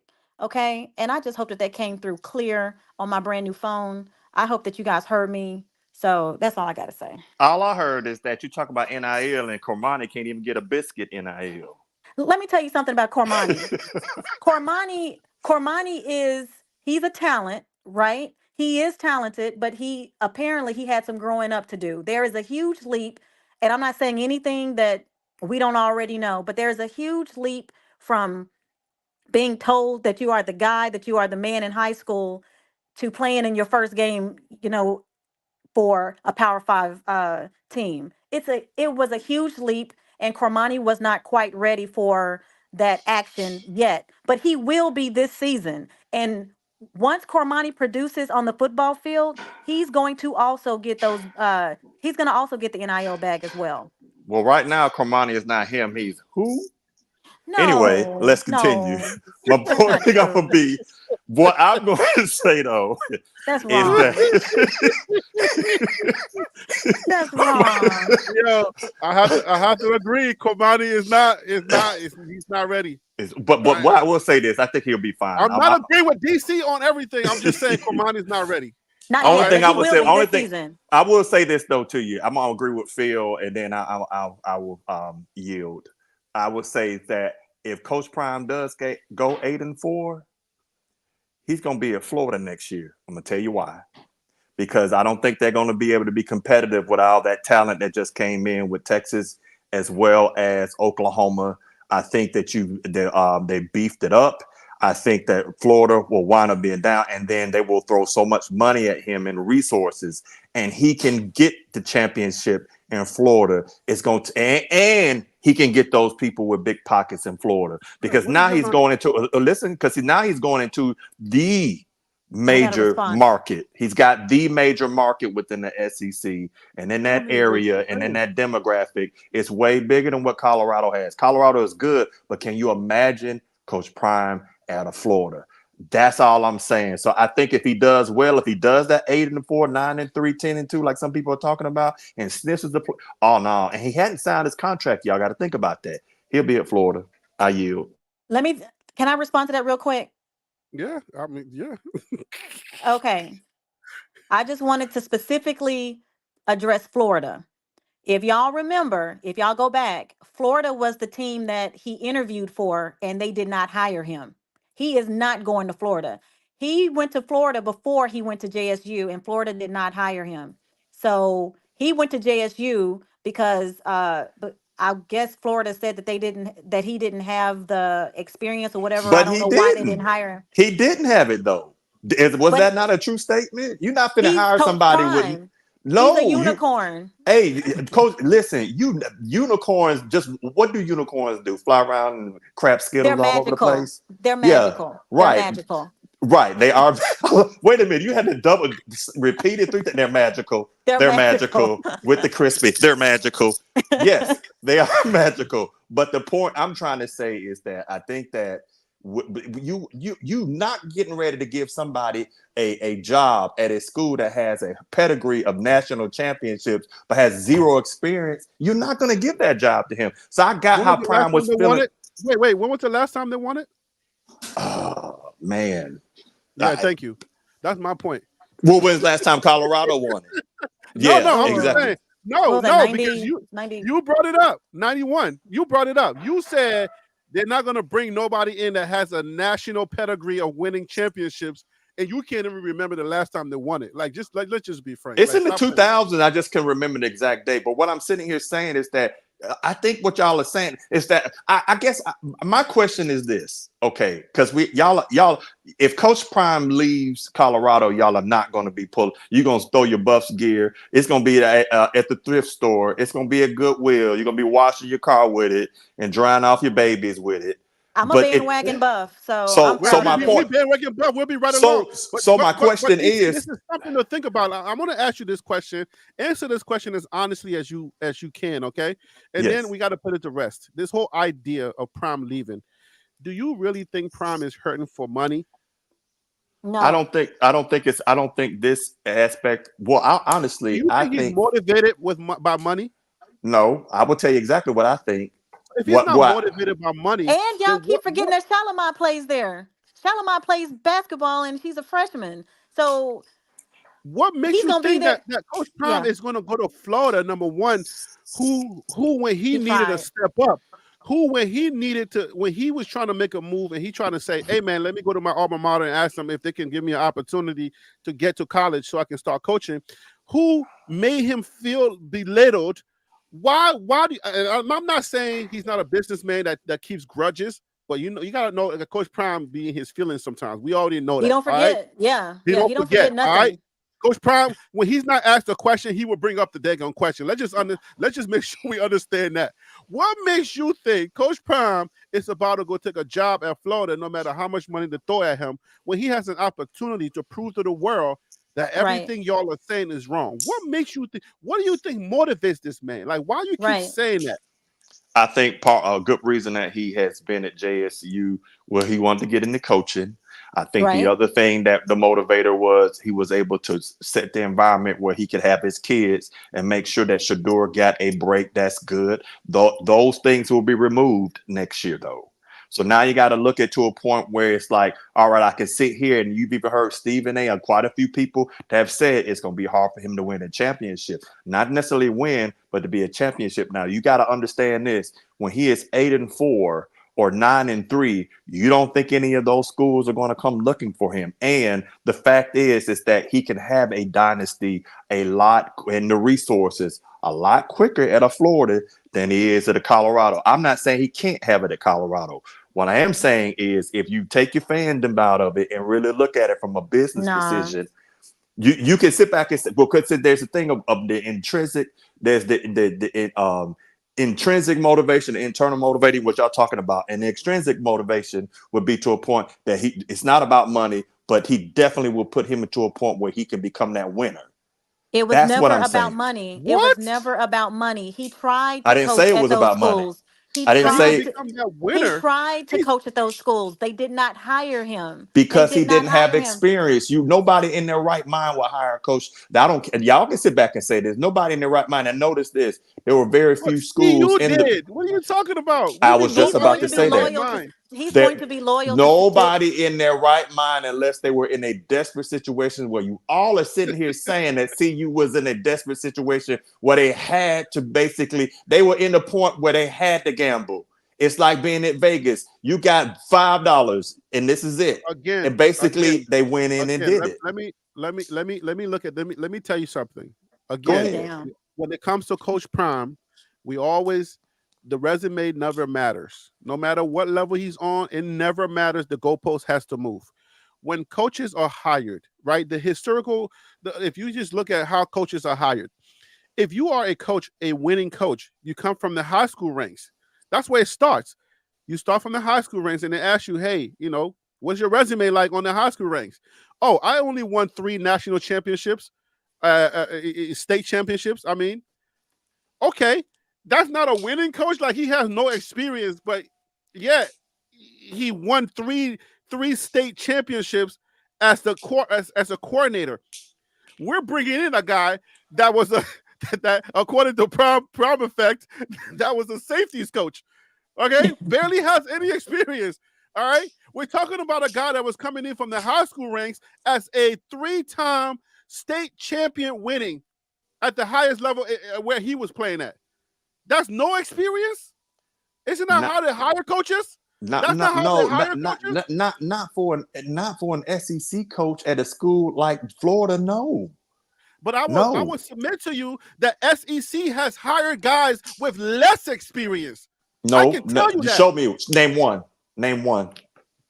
Name one. So no, so you're telling me that the coordinators at these schools where the SEC coach that says I had no experience and those guys hire me, no experience as a coordinator, a Show coordinator from the high school ranks.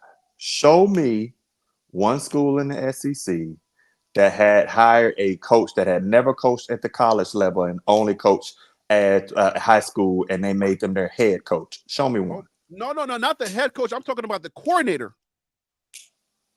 Coaches What, are what, hired.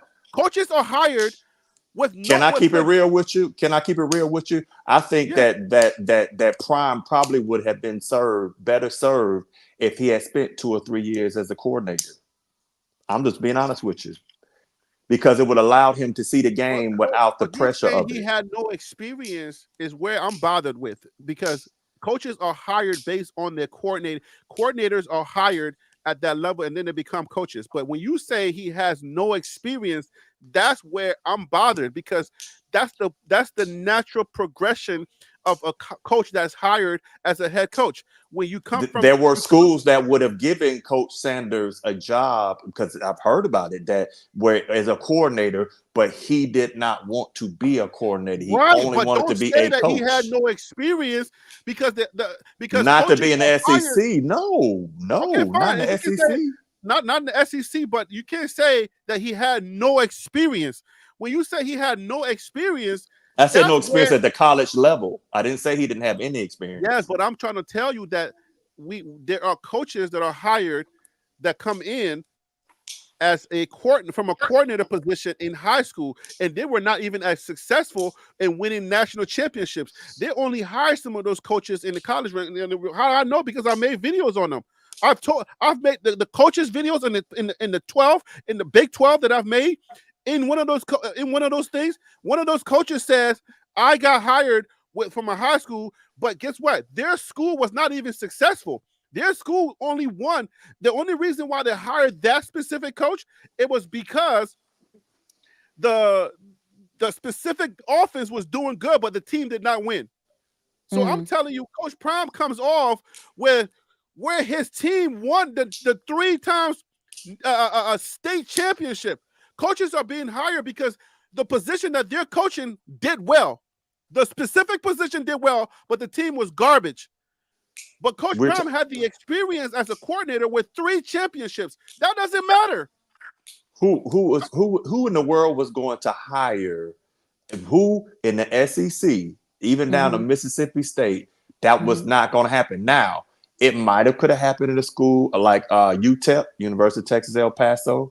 It might have been able to happen in FCS school, which actually it did. He went to Jackson State. But understand, that was the one school that was willing to give him a chance. When he went to JSU, because he didn't told the story, there wasn't a whole bunch of people knocking on Coach that ain't gonna door. forget that they did them dirty, man. Let's just put this to bed.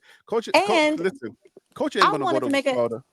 I wanted to address that statement. So y'all gotta too remember that the NCAA Power Five, it runs off of a good old boy system, right? They are not ready to start letting um successful Hall of Fame football players uh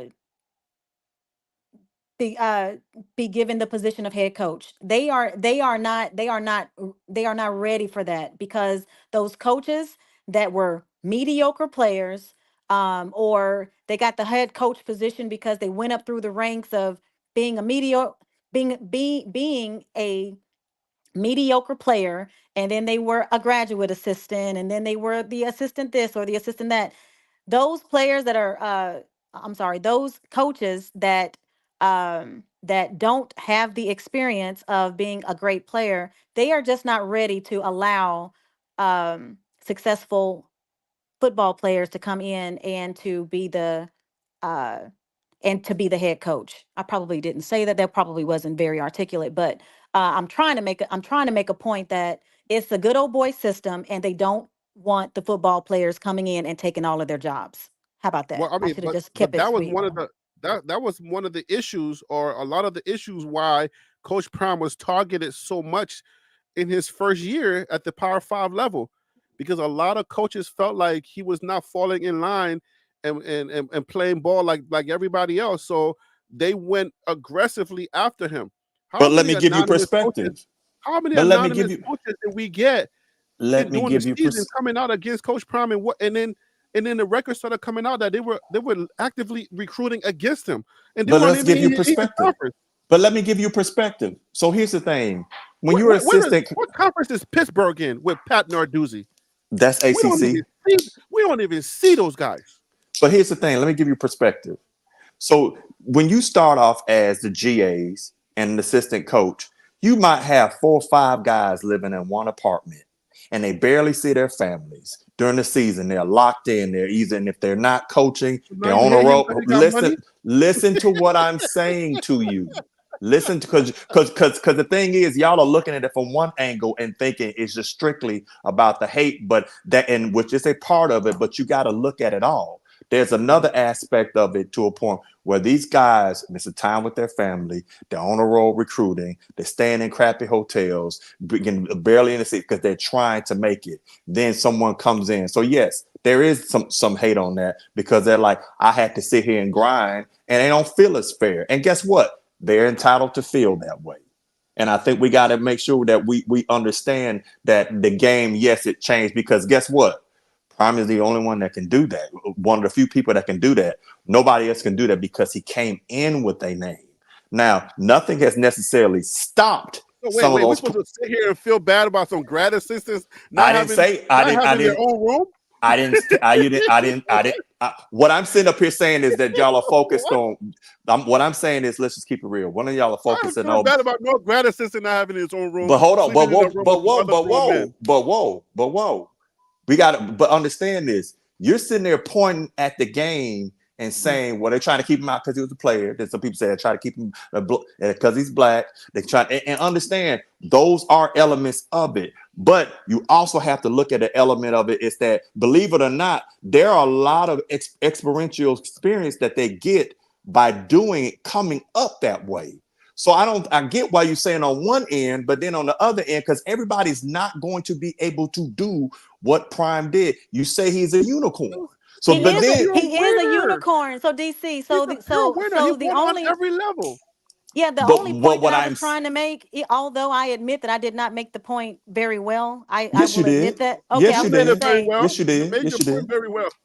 because the point that I was trying to You're make hard on is yourself. that the good old boy system is to not allow the players to come in and to take the jobs. Now, granted, the coaches, that system that they created, it's worked, right? I mean, it has garnered billions of dollars. Um, Wait, promise fact, for are you saying the players to get the job, or are you afraid to say black?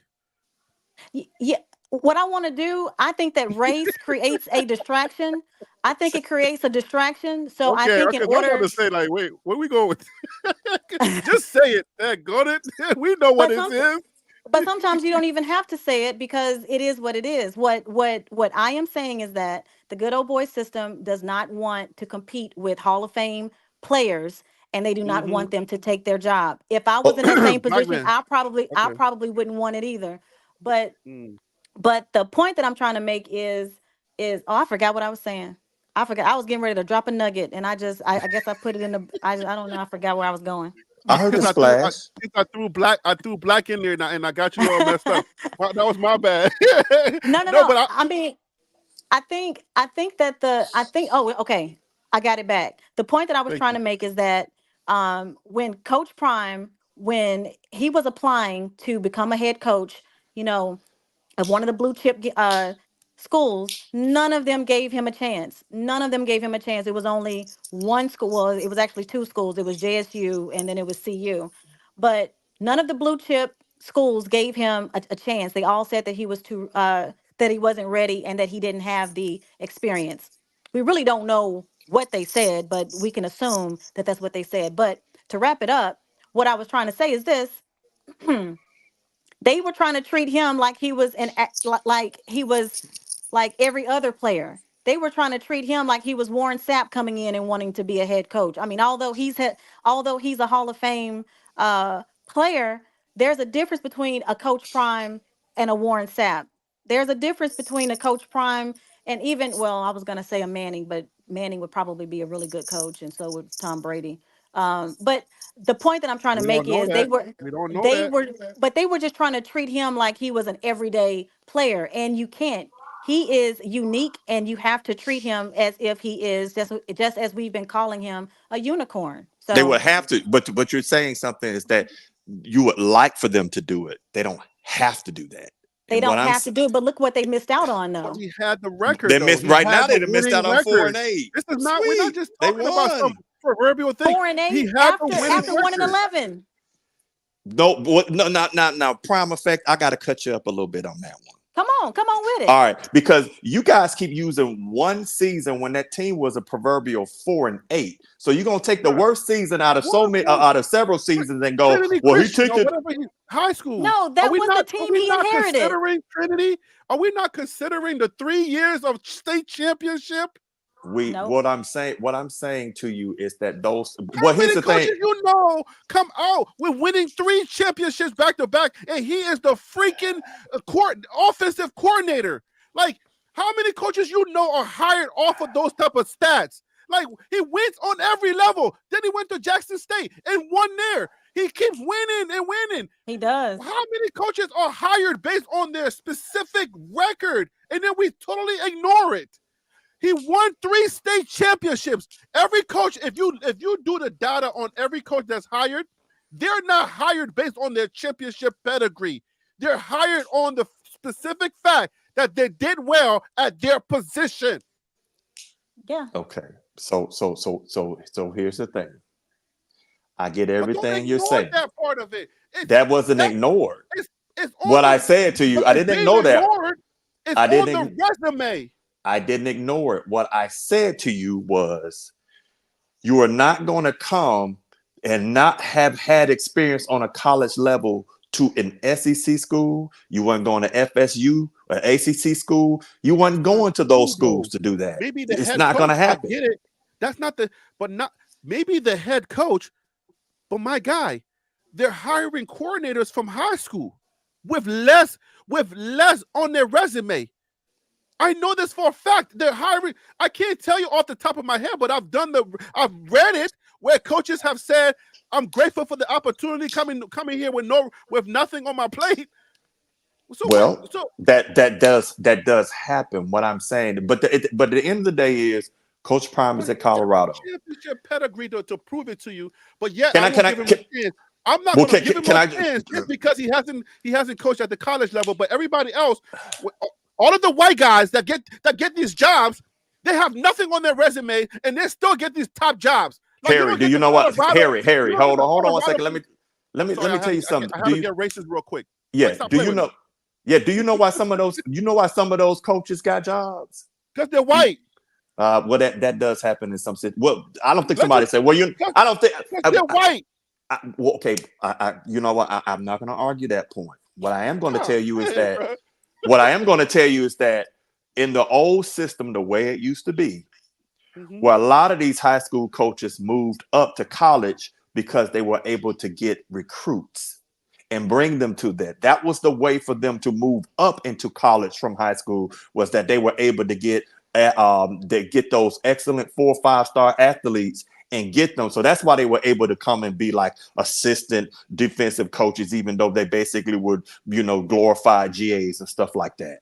I get what you're saying, but what I'm saying is that I don't sometimes think y'all maybe have had enough conversations with like some of the like football players and see from another perspective. I'm not discounting what you're saying. What I'm saying is that's just one piece of the pie. It's circular. It's not just one big long block where it's just that way. And yes, you do have the good old boy system. That I mean, it is one, but it's got different facets to it. Now you have Coach Bro, if you Sanders hear the right there. story on how some of these assistants got their job, bro, like I have you'll be heard like, I mean, I'm just like, yo, how did you become a coordinator with nothing on your resume?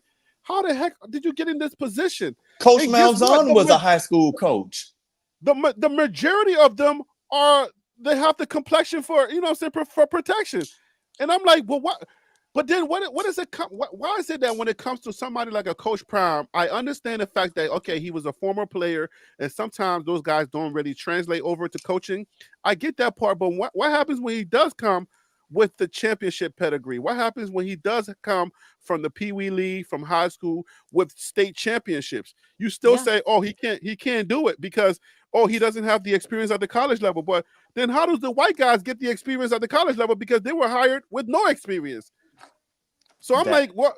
How do we even hire Livingston? Livingston has zero experience at the college level, but yet here he is as a DC, as a freaking coordinator at a Power 5 school. so now you're gonna contradict your point because you had a dude that was with Deion at Jackson State as his coordinator, and then he came an analyst. Why didn't you hire him? Why did I'm you just choose? saying. You had I'm just opportunity. saying. No, If hold you're on, gonna go all the because way, now you're you gotta saying go that. all Because the now way you to Pokey. Like, whoa, how do whoa, these whoa, guys? whoa, whoa, whoa, whoa, whoa. Before you go there, I'm gonna say this. I'm gonna ask that question to you. So you're saying that, but then you're not saying the unsaid thing about Livingston. Deion had an opportunity to change that narrative and didn't. Why? I remember Coach Prime saying in one of the well-off media videos. This was when he was coaching at JSU, and they were like losing.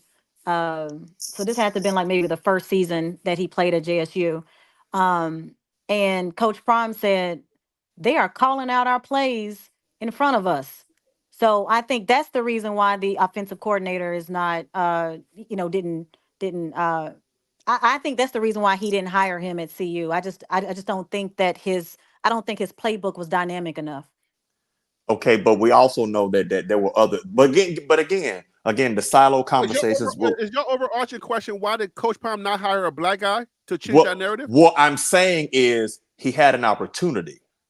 Not saying he Oh, should or shouldn't, but he had the opportunity but didn't. The thing I am going to say, as far as like we keep having the silo conversations where we're like looking at it from one angle, and it's like, okay, well, what about the other angle? Like you were saying, he could have hired one. He could have. When we talk about the last year, it's not all on Sean. Was it Sean Lewis? It was also on. You had a lot of contributing factors. It's not to just one thing. There were contributing factors to the failure. Now, and then also we have to look at one of the things is Coach Prime is an excellent. He is a unicorn, but that doesn't mean he knows all, sees all. He's got to grow himself. So that's the thing I'm saying is But that. guess what? But this is the Go point, though. ahead. I understand what you just said about he Yeah. has to grow, but he understands that. But the idea of a systematic problem that we're talking about is that okay, you get a coach. You're hiring coaches with less experience, but it's always that the black coach or Coach Prime has to have this immaculate, you know what I'm saying, like unadulterated resume before he is even given an opportunity to come into the building to interview. So But then I'm why trying didn't to Coach tell you Prime that go and other hire a black player? Why didn't Coach Prime do it? hire a black what? Why didn't since we're saying this, why did not Coach Prime go out there to a previous gold jacket football player and hire them as the DC? Okay, but let me ask you this question: how many black coaches do you have on CU versus other schools? I think that he has done a good job with bringing black coaches in, but that don't answer that And question. there's another reality that we have to also understand. If Coach Prime makes his entire staff black, how does that fit into a PWI that is only 2.7% black, 800 students out of 30,000, 31,000 students that go to CU, only 800 of those students are black. How do you hire entire black staff and put them into position without having pushback from either the provost or the dean, the person that even put him in this position, or even the people that have to make the decisions for all of the hiring? How do you do that?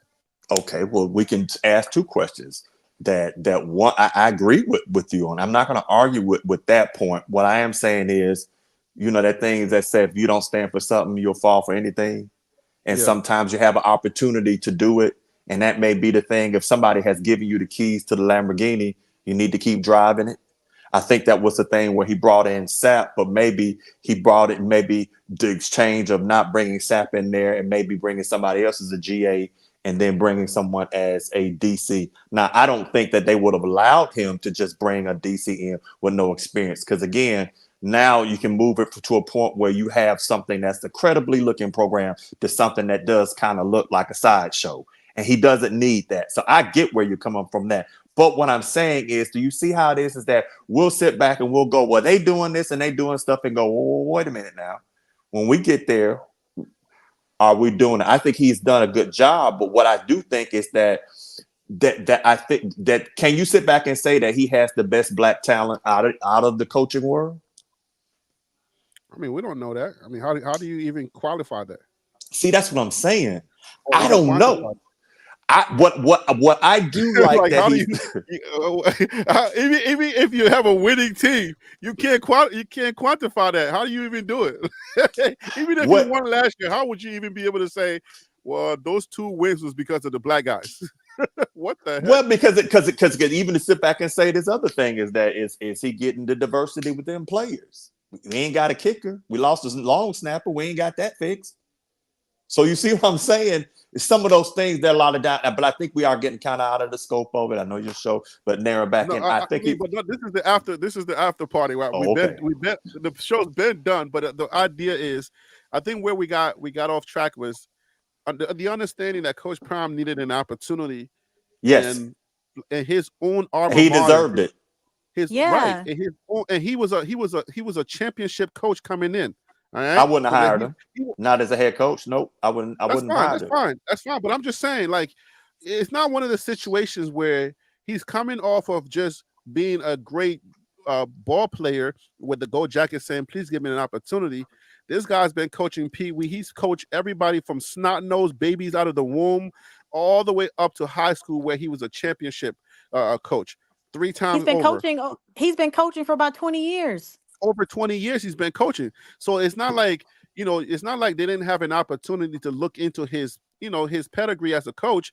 They had an opportunity, so they didn't give him that opportunity. So if that's the case, coach is not going to forget that. And he's not trying to go somewhere where everything's already built. We already established that. Like, you have to please understand that Coach Prime has already made it known, and his personality, he's going to be celebrated most when it comes down to Coach was able to win at Colorado when everybody, like, I'm going to tell you this, and I have to use the Bible for this. You remember what? Do you remember what happened to Pharaoh and God? Do you know why God continued to make Pharaoh harden Pharaoh's heart? God continued to harden Pharaoh's heart every single point, made it harder and harder for him to say no. You know why? Because he was trying to save face. No, because God wanted to make sure he was emphatically when it did happen, that there was no other reason on the face of the earth, that it was God that made it happen. No other reason. He kept doing, no matter, whenever there was blood in the water, Pharaoh had a reason. Oh, I got people who can put blood in the water. Everything that God did, Pharaoh had something else to do, to say. He had a reason to say, your God ain't nothing. I can do that with my money, or I can do that with my guys. So there was no other reason why. So God kept hardening his heart. And then when he was finally done, Pharaoh said, okay, you got me. There's no other God on the face of the earth, but your God is the truth, Moses. Take your people and get up out of here. Deion Sanders. I'm not comparing him to God. Please, nobody ever make this mistake. I'm not comparing him to God. But Deion Sanders' personality is like this. He's going to make sure that you guys keep talking. Y'all keep talking that talk, all right? Because y'all keep disbelieving. But he's going to make sure that at the end of the day, everybody's going to understand that at the end of the day, that you keep saying Colorado and this, don't move the goalpost when he does win it, because he's going to have the receipts to say at the end of the day, remember what you said that Colorado could not ever win a championship? Here it is. So here's the thing, what I see now. That's what he gets the most glory out of. Proving people wrong. But you just said what the thing that I think that there's a good portion of Colorado fans, because you're not, well, let me stop saying Colorado fans, because you're not. You're bandwagon Buff fans, and that's okay. Right. Okay. For many of you, and that's why I think the tensions and stuff is so high, is because it's greater. We're talking about race relations. We're talking about image. We're talking about us being able to take steps up. So that's why there seems to be there's this deeper intensity of, I want him to win. Now, I got it. We're going to say it. Of course, there's other Black coaches out there. But there's this thing where you want to see the element of ex-players becoming coach. A Black player who is, has that culture aspect. We want to see him there. But what I'm sitting here saying is that what I'm watching is the demand for him to excel is too quick. Because at the end of the day I get it. We talk about the good old boy system and people take years, and he doesn't have to do that. And he can expedite some steps because he is that good. But then there comes to a point where how many steps can he expedite before it starts costing him? That's the question people will have from last season, is that were steps that were expedited in the coaching growth, did that wind up costing him? Way and y'all will find out. Just get out of his way, y'all will find out. If you don't believe him so hard, if you don't think it can happen, just get out of his way and you'll find out quickly. If you didn't believe it, if you didn't believe it, then you wouldn't bother. But what's wrong with somebody saying that? If the devil didn't think that you had a future, he wouldn't be trying to stop you so hard. But the question being then is, it's a difference between somebody saying he can't do it, but it's another one saying, I don't believe at this point he can do it. Again, you want to go back to the Bible, you can talk about other people's songs. All your minions. Because think about this. The difference between believing that he can't do it and getting out of his way and seeing if it can happen. And then there's another thing where you don't believe he can do it, but you're doing everything in your power to stop him from doing it. Right, but we don't have no control over that. But what we're talking about is, if I sit back and say, it's happening. It's happening. So if you didn't believe it, if you as a fan, right, you don't think he can do it, that's a difference. But I'm talking about the entire football family, the entire good old boys trying to stop this guy. People who he doesn't even play trying to stop him. People are making phone calls to make sure if Coach Prime has ever called anybody, don't go over there. I'm trying to tell you something that's happening for real.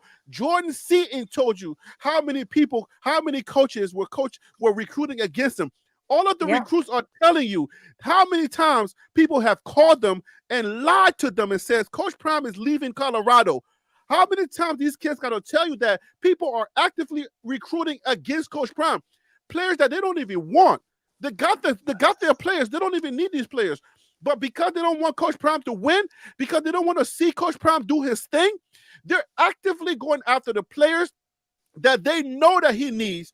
If Coach Prime says in what's the name, he needs linemen, they're making phone calls on kids that are in the daggone transfer portal and telling him, don't go over there, he's about to leave. Lying, actively lying. So that's what I'm telling you.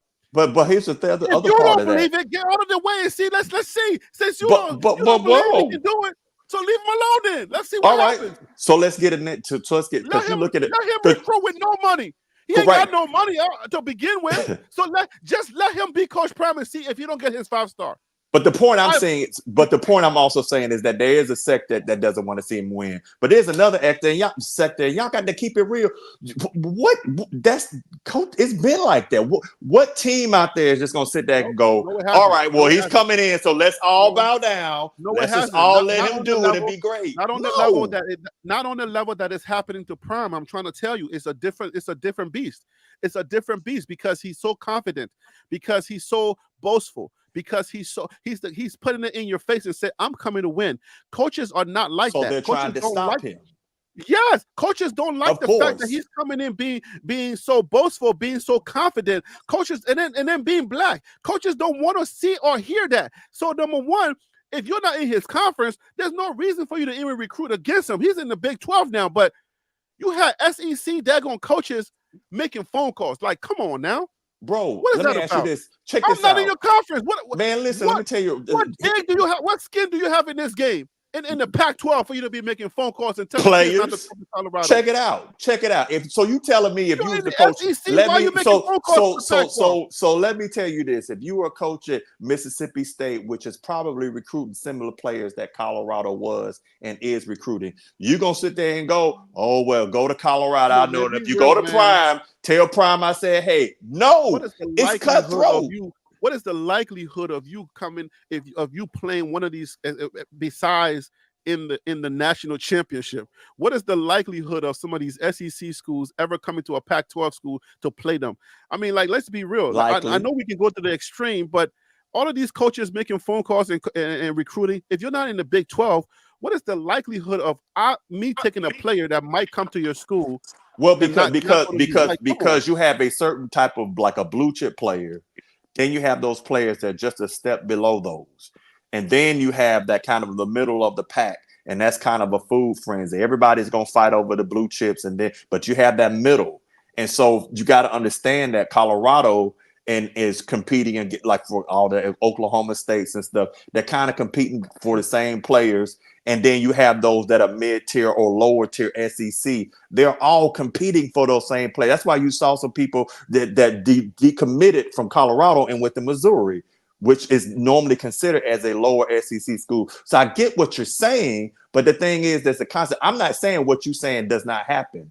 What I am saying is there's another aspect of it, and I think sometimes we got to be able to go, okay, What I'm is gonna the label. aspect that we should be aware of, though? I Like agree. for how many of these coaches came out and said how many anonymous coaches has something to say about Prime? I mean, it was ridiculous. 2023 was Harry, a Harry. freaking like When they ridiculous. recruit against Nick Saban, they always say he leaving. And then guess what happened when he Forget left? about that. How Forget many about that. decommits did he have? You can say that he's leaving. Forget about that. But I mean, the leaving thing was probably the least. The leaving thing was probably the least of some of these players' worries. All right. I mean, like they don't have no money. They don't have this. They don't. I mean, it was just ridiculous. Some of the things. If you hear some of the things that they were going through, and then Bucky was when he was on that podcast, he was saying how much stuff that they were dealing with in the background. I mean, religious organizations coming against this guy. Some of the things that he had to deal with that we don't even know. It's ridiculous. And I'm trying to tell you, how can you coach with your right mind with just everybody coming at you all at once? So I Issues would from say there's two things. everywhere. I'll say two things. One is I don't think that's fair. That's my other side. The other side, I'm gonna say suck it up is big boy football. You want it? Okay. All You right. want it?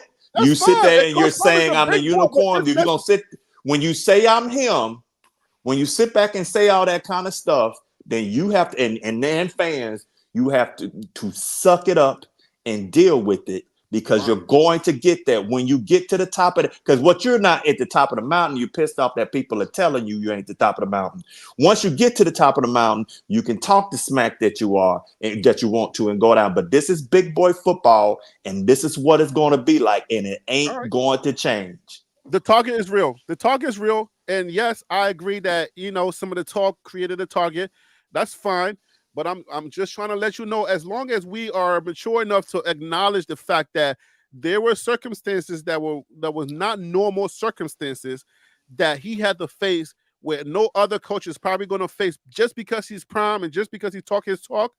Let's acknowledge that. And then we can say, we can put things into perspective, because the perspective got to be, there is no reason why some of the things that he went through, he had to go through. And then we're saying that, oh, the reason why he lost is because he sucked. He don't know how to coach and da da da da da. And we forget about I everything don't agree else. with that. I don't agree You see with what I'm that. saying? Like, Yeah, you see I what I'm don't saying? agree with Like, that. so it's like, if we're gonna just use that argument, just say, oh, he's not gonna win a natty because of this. He ain't gonna win this. And I'm like, that's why I say, if you don't believe it so much, then leave this guy alone for 1 second. Just let Coach Prime be Coach Prime for one season. That's all I'm asking. Do the regular nasty stuff, not the extra stuff. Just do the regular recruiting against a coach.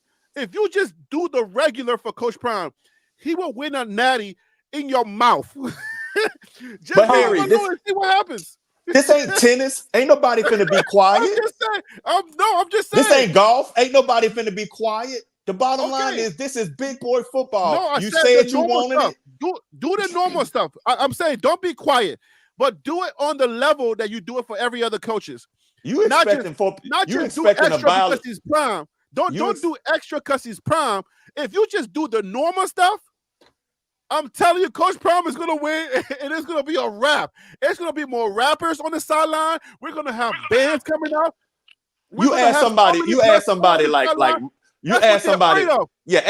like really flawed. She'll sit here and tell you Texas, Oklahoma, they go at it. It is flat out brutal. It's nasty. It's that. And that's what I think Colorado fans want to have people that kind of go, well, we understand and, X, Y, and Z. Rappers, they're afraid of the rappers. They don't want the rappers on the sideline because if Coach Prime wins, there's going to be more rappers and there's going to be a lot more people on the sideline. It's going to be like the BET Awards on the sideline, and they don't want that. They really understand that when Coach Prime starts to win, there's going to be more black coaches that's going to be coming to college football, and we're going to interrupt the entire thing. And then once that happens, who you got left? You already got 85%. I'm just gonna lay it all out, Rick, because this is the part of the show that none of the white people are going to watch anyway. So let me just lay it all out. The white people have been going to bed. So let me just put it all out there right now. If Coach Prime wins, there's going to be more black coaches. Guess what the white people got left? They only got coaching left. The players are all 85% or 75% of the players are already all black. And then they're getting money too. So if the black players are getting money, guess what happens? The white players are not elite as the black players, so they're not going to get as much money. All right? You can only get the white quarterbacks money because the white players are not elite in these positions that get money. Wide receiver, running backs. Okay. So then they'll just go watch curling and bobsledding. They'll go do that. That's what I'm saying. So if you're gonna limit us to golf and tennis and stuff like that, we can't have that because the tradition is that we need our people to be employed. So if we can't employ our people, this one guy we got to stop. We're going to stop Prime. Come on now, stop playing with me. Let's go to sleep, guys. Man, Harry, your takes are starting to suck just like Prime effects. Pause. I'm messing with you. I had to bring you. She said pause real quick. Pause. I'm just saying this is the hour where nobody watches. So you're right. Pause. I'm sorry. That's bad. How many hours are we in? This is the third hour. I know nobody comes this far because all the white people are gonna leave my channel, but they're not watching right now. So I can talk about black talk, anyways. Listen, man. It's been a great conversation, guys. Please understand, people who are watching, who are listening, that Coach Prime ain't the regular college coach. If they leave him alone for 1 second, it ain't gonna be right for the rest of the people. It ain't gonna be fair. I'm just gonna let you know, it ain't gonna be fair for the rest of the people, and that's why they're coming after him. But even through all of that, he's able to get a Jordan seat in. Travis Hunter, Shedeur Sanders, Shiloh. If they win this year, even more people are going to want to come. Cormani's a bust. Cormani's a Kwame Brown. No, he going to show y'all. Cormani's a Kwame Brown. I can't. No. I'm just saying. Nope, he's maturing. I watched his last video. Year three. It's gonna be this season. It's gonna be this season. Well, y'all better win. I'm gonna tell you, better win. Prime effect. Are you starting Cormani? Am I gonna start him? It depends on how he performs in practice. No. It depends. No. Are you starting Cormani? If he's watching film, if he's on time to meetings, and if he's outperforming, what? I'm answering your question. I'm answering your question. No, you're not answering my question. You know why you're not answering my question? He did not watch film. These criteria that we saying that he's ready. Why do you say he's ready? Because he's watching film? How can you say he's ready, but yet you say if? Well, it doesn't make sense. How can it I be? just He's ready, but I'm if rooting. I'm rooting. I am you're rooting for hopeful, him. I'm Hey, hopeful. oh, listen, oh listen, man, y'all gotta stop treating Cormani like a wet food stamp. That's my boy. I want to see What? him do well. No, no, Y'all he's just gonna be be a just putting them. superstar. you're hopeful He's. for Cormani. I'm I saying he's am. year 3. He's gonna play, but he doesn't start. Year 3, Cormani will be Cormani. He will come into himself if he doesn't transfer. I Hey, when don't your think Cormani, he's yeah, Cormani is not transferring. Cormani has if pride, and he is going to. You know what? I'm gonna okay. double down. Cormani is going to start. He's Why? gonna Tell me why. On what grounds? because I think that he was humiliated this season. I That's think not a football thing. I think he was On what he. grounds? On what football grounds are you starting Cormani? No, I want to go with the emotion. I want to go with the emotion. I'm a female. No, I mean, as What? far as football is concerned, I saw Uh huh. him. I saw him working out after hours, and I think he was working out with Omarion Miller, and and he was working on his technique. pause. Uh, touche. But he was DJ working on his McKinney is technique. going to He was start. working on his. DJ I'm giving you McKinney. football. I'm giving you football. He was working on his That's not footwork. enough. He That's was not working on enough. his footwork. He It's not good You're not. enough. You're not confident. You're not I had a confident. He was comma. I working had on a his comma. footwork. At this I had point, you're a talking about comma. he was working on his football, his I footwork. had a comma. That was just the first thing. He's Footwork, working on his comma. footwork at this point Okay, in the you know game. what? You know what? He's still starting. He is going to start. I think. Okay, if you put emotion in it, I believe that he was truly humiliated uh, this season. I think that he just didn't live up to the hype. But this season, I think he's going to be ready. So okay, so you're off the emotion stuff, but we I was got joking. I was joking about that. I mean, DJ I can DJ give you some football. DJ McKinney is starting over him. All right, and then we got who else is starting over Cormani? DJ McKinney and Oh, you got a list? huh? You have a list? I mean, it A really. I list? mean, in college, it really doesn't matter if you. I mean, if you start or not. I mean, he's gonna get Well, it PT. matters. Yeah, it matters. He's You're gonna get 5-star. PT. Well, You know yeah, what? but that's what Okay, we're saying. So you're a five I'll give star. you this. You I'll give you this. He's not gonna start maybe the first two oh or three games, but yo, you keep flipping. he's You gonna he's flipping. gonna grow into the season. I mean, because I mean, I'm listening to you. I'm listening to you. So I'm agreeing with what you're saying. I'm agreeing with what you're saying. So maybe he won't start like the first two or three games, but he's gonna build up into the season. How about You think that? he's going to start at the end of the season, the second half of the season? I think he's gonna start like maybe midway or maybe like game three. So you're I think hoping that Coach Prime somebody is gonna. plays. You're Yep. hoping that somebody's game decreases. Yep, I think what's gonna happen is somebody's gonna mess up and he's gonna throw Cormani in and Cormani is gonna shine. So that's what I think is gonna happen. And this is gonna happen around game three. So prime DJ, effect, you're gonna really sit here and make this after school special movie where Cormani comes Yep. in and saves the Yep. day I put five against dollars freaking on it. I put five Arizona, dollars on Utah. it. It's like, Cormani, get in there. We need no, I you. put I Yes, put five coach. dollars on it. Yes, coach.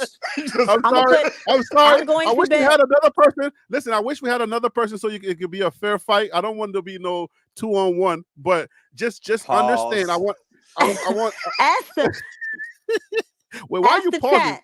Ask She's the a lady. chat. Why are you If pausing? you guys feel Because like she's a lady, Cormani two on is not one. going to start, put Oh, a oh trash God. can. If you feel like he's gonna start, put a fire emoji. If Cormani is starting, put a fire It's not crazy to emoji. think that Cormani is going to start. You're setting yourself up. I don't want you. I I want don't to want you to see. go. I just want to see what the chat thinks. If Cormani is gonna start, put a fire emoji. If y'all think he's trash and if he's not ready, put up a trash can No, emoji.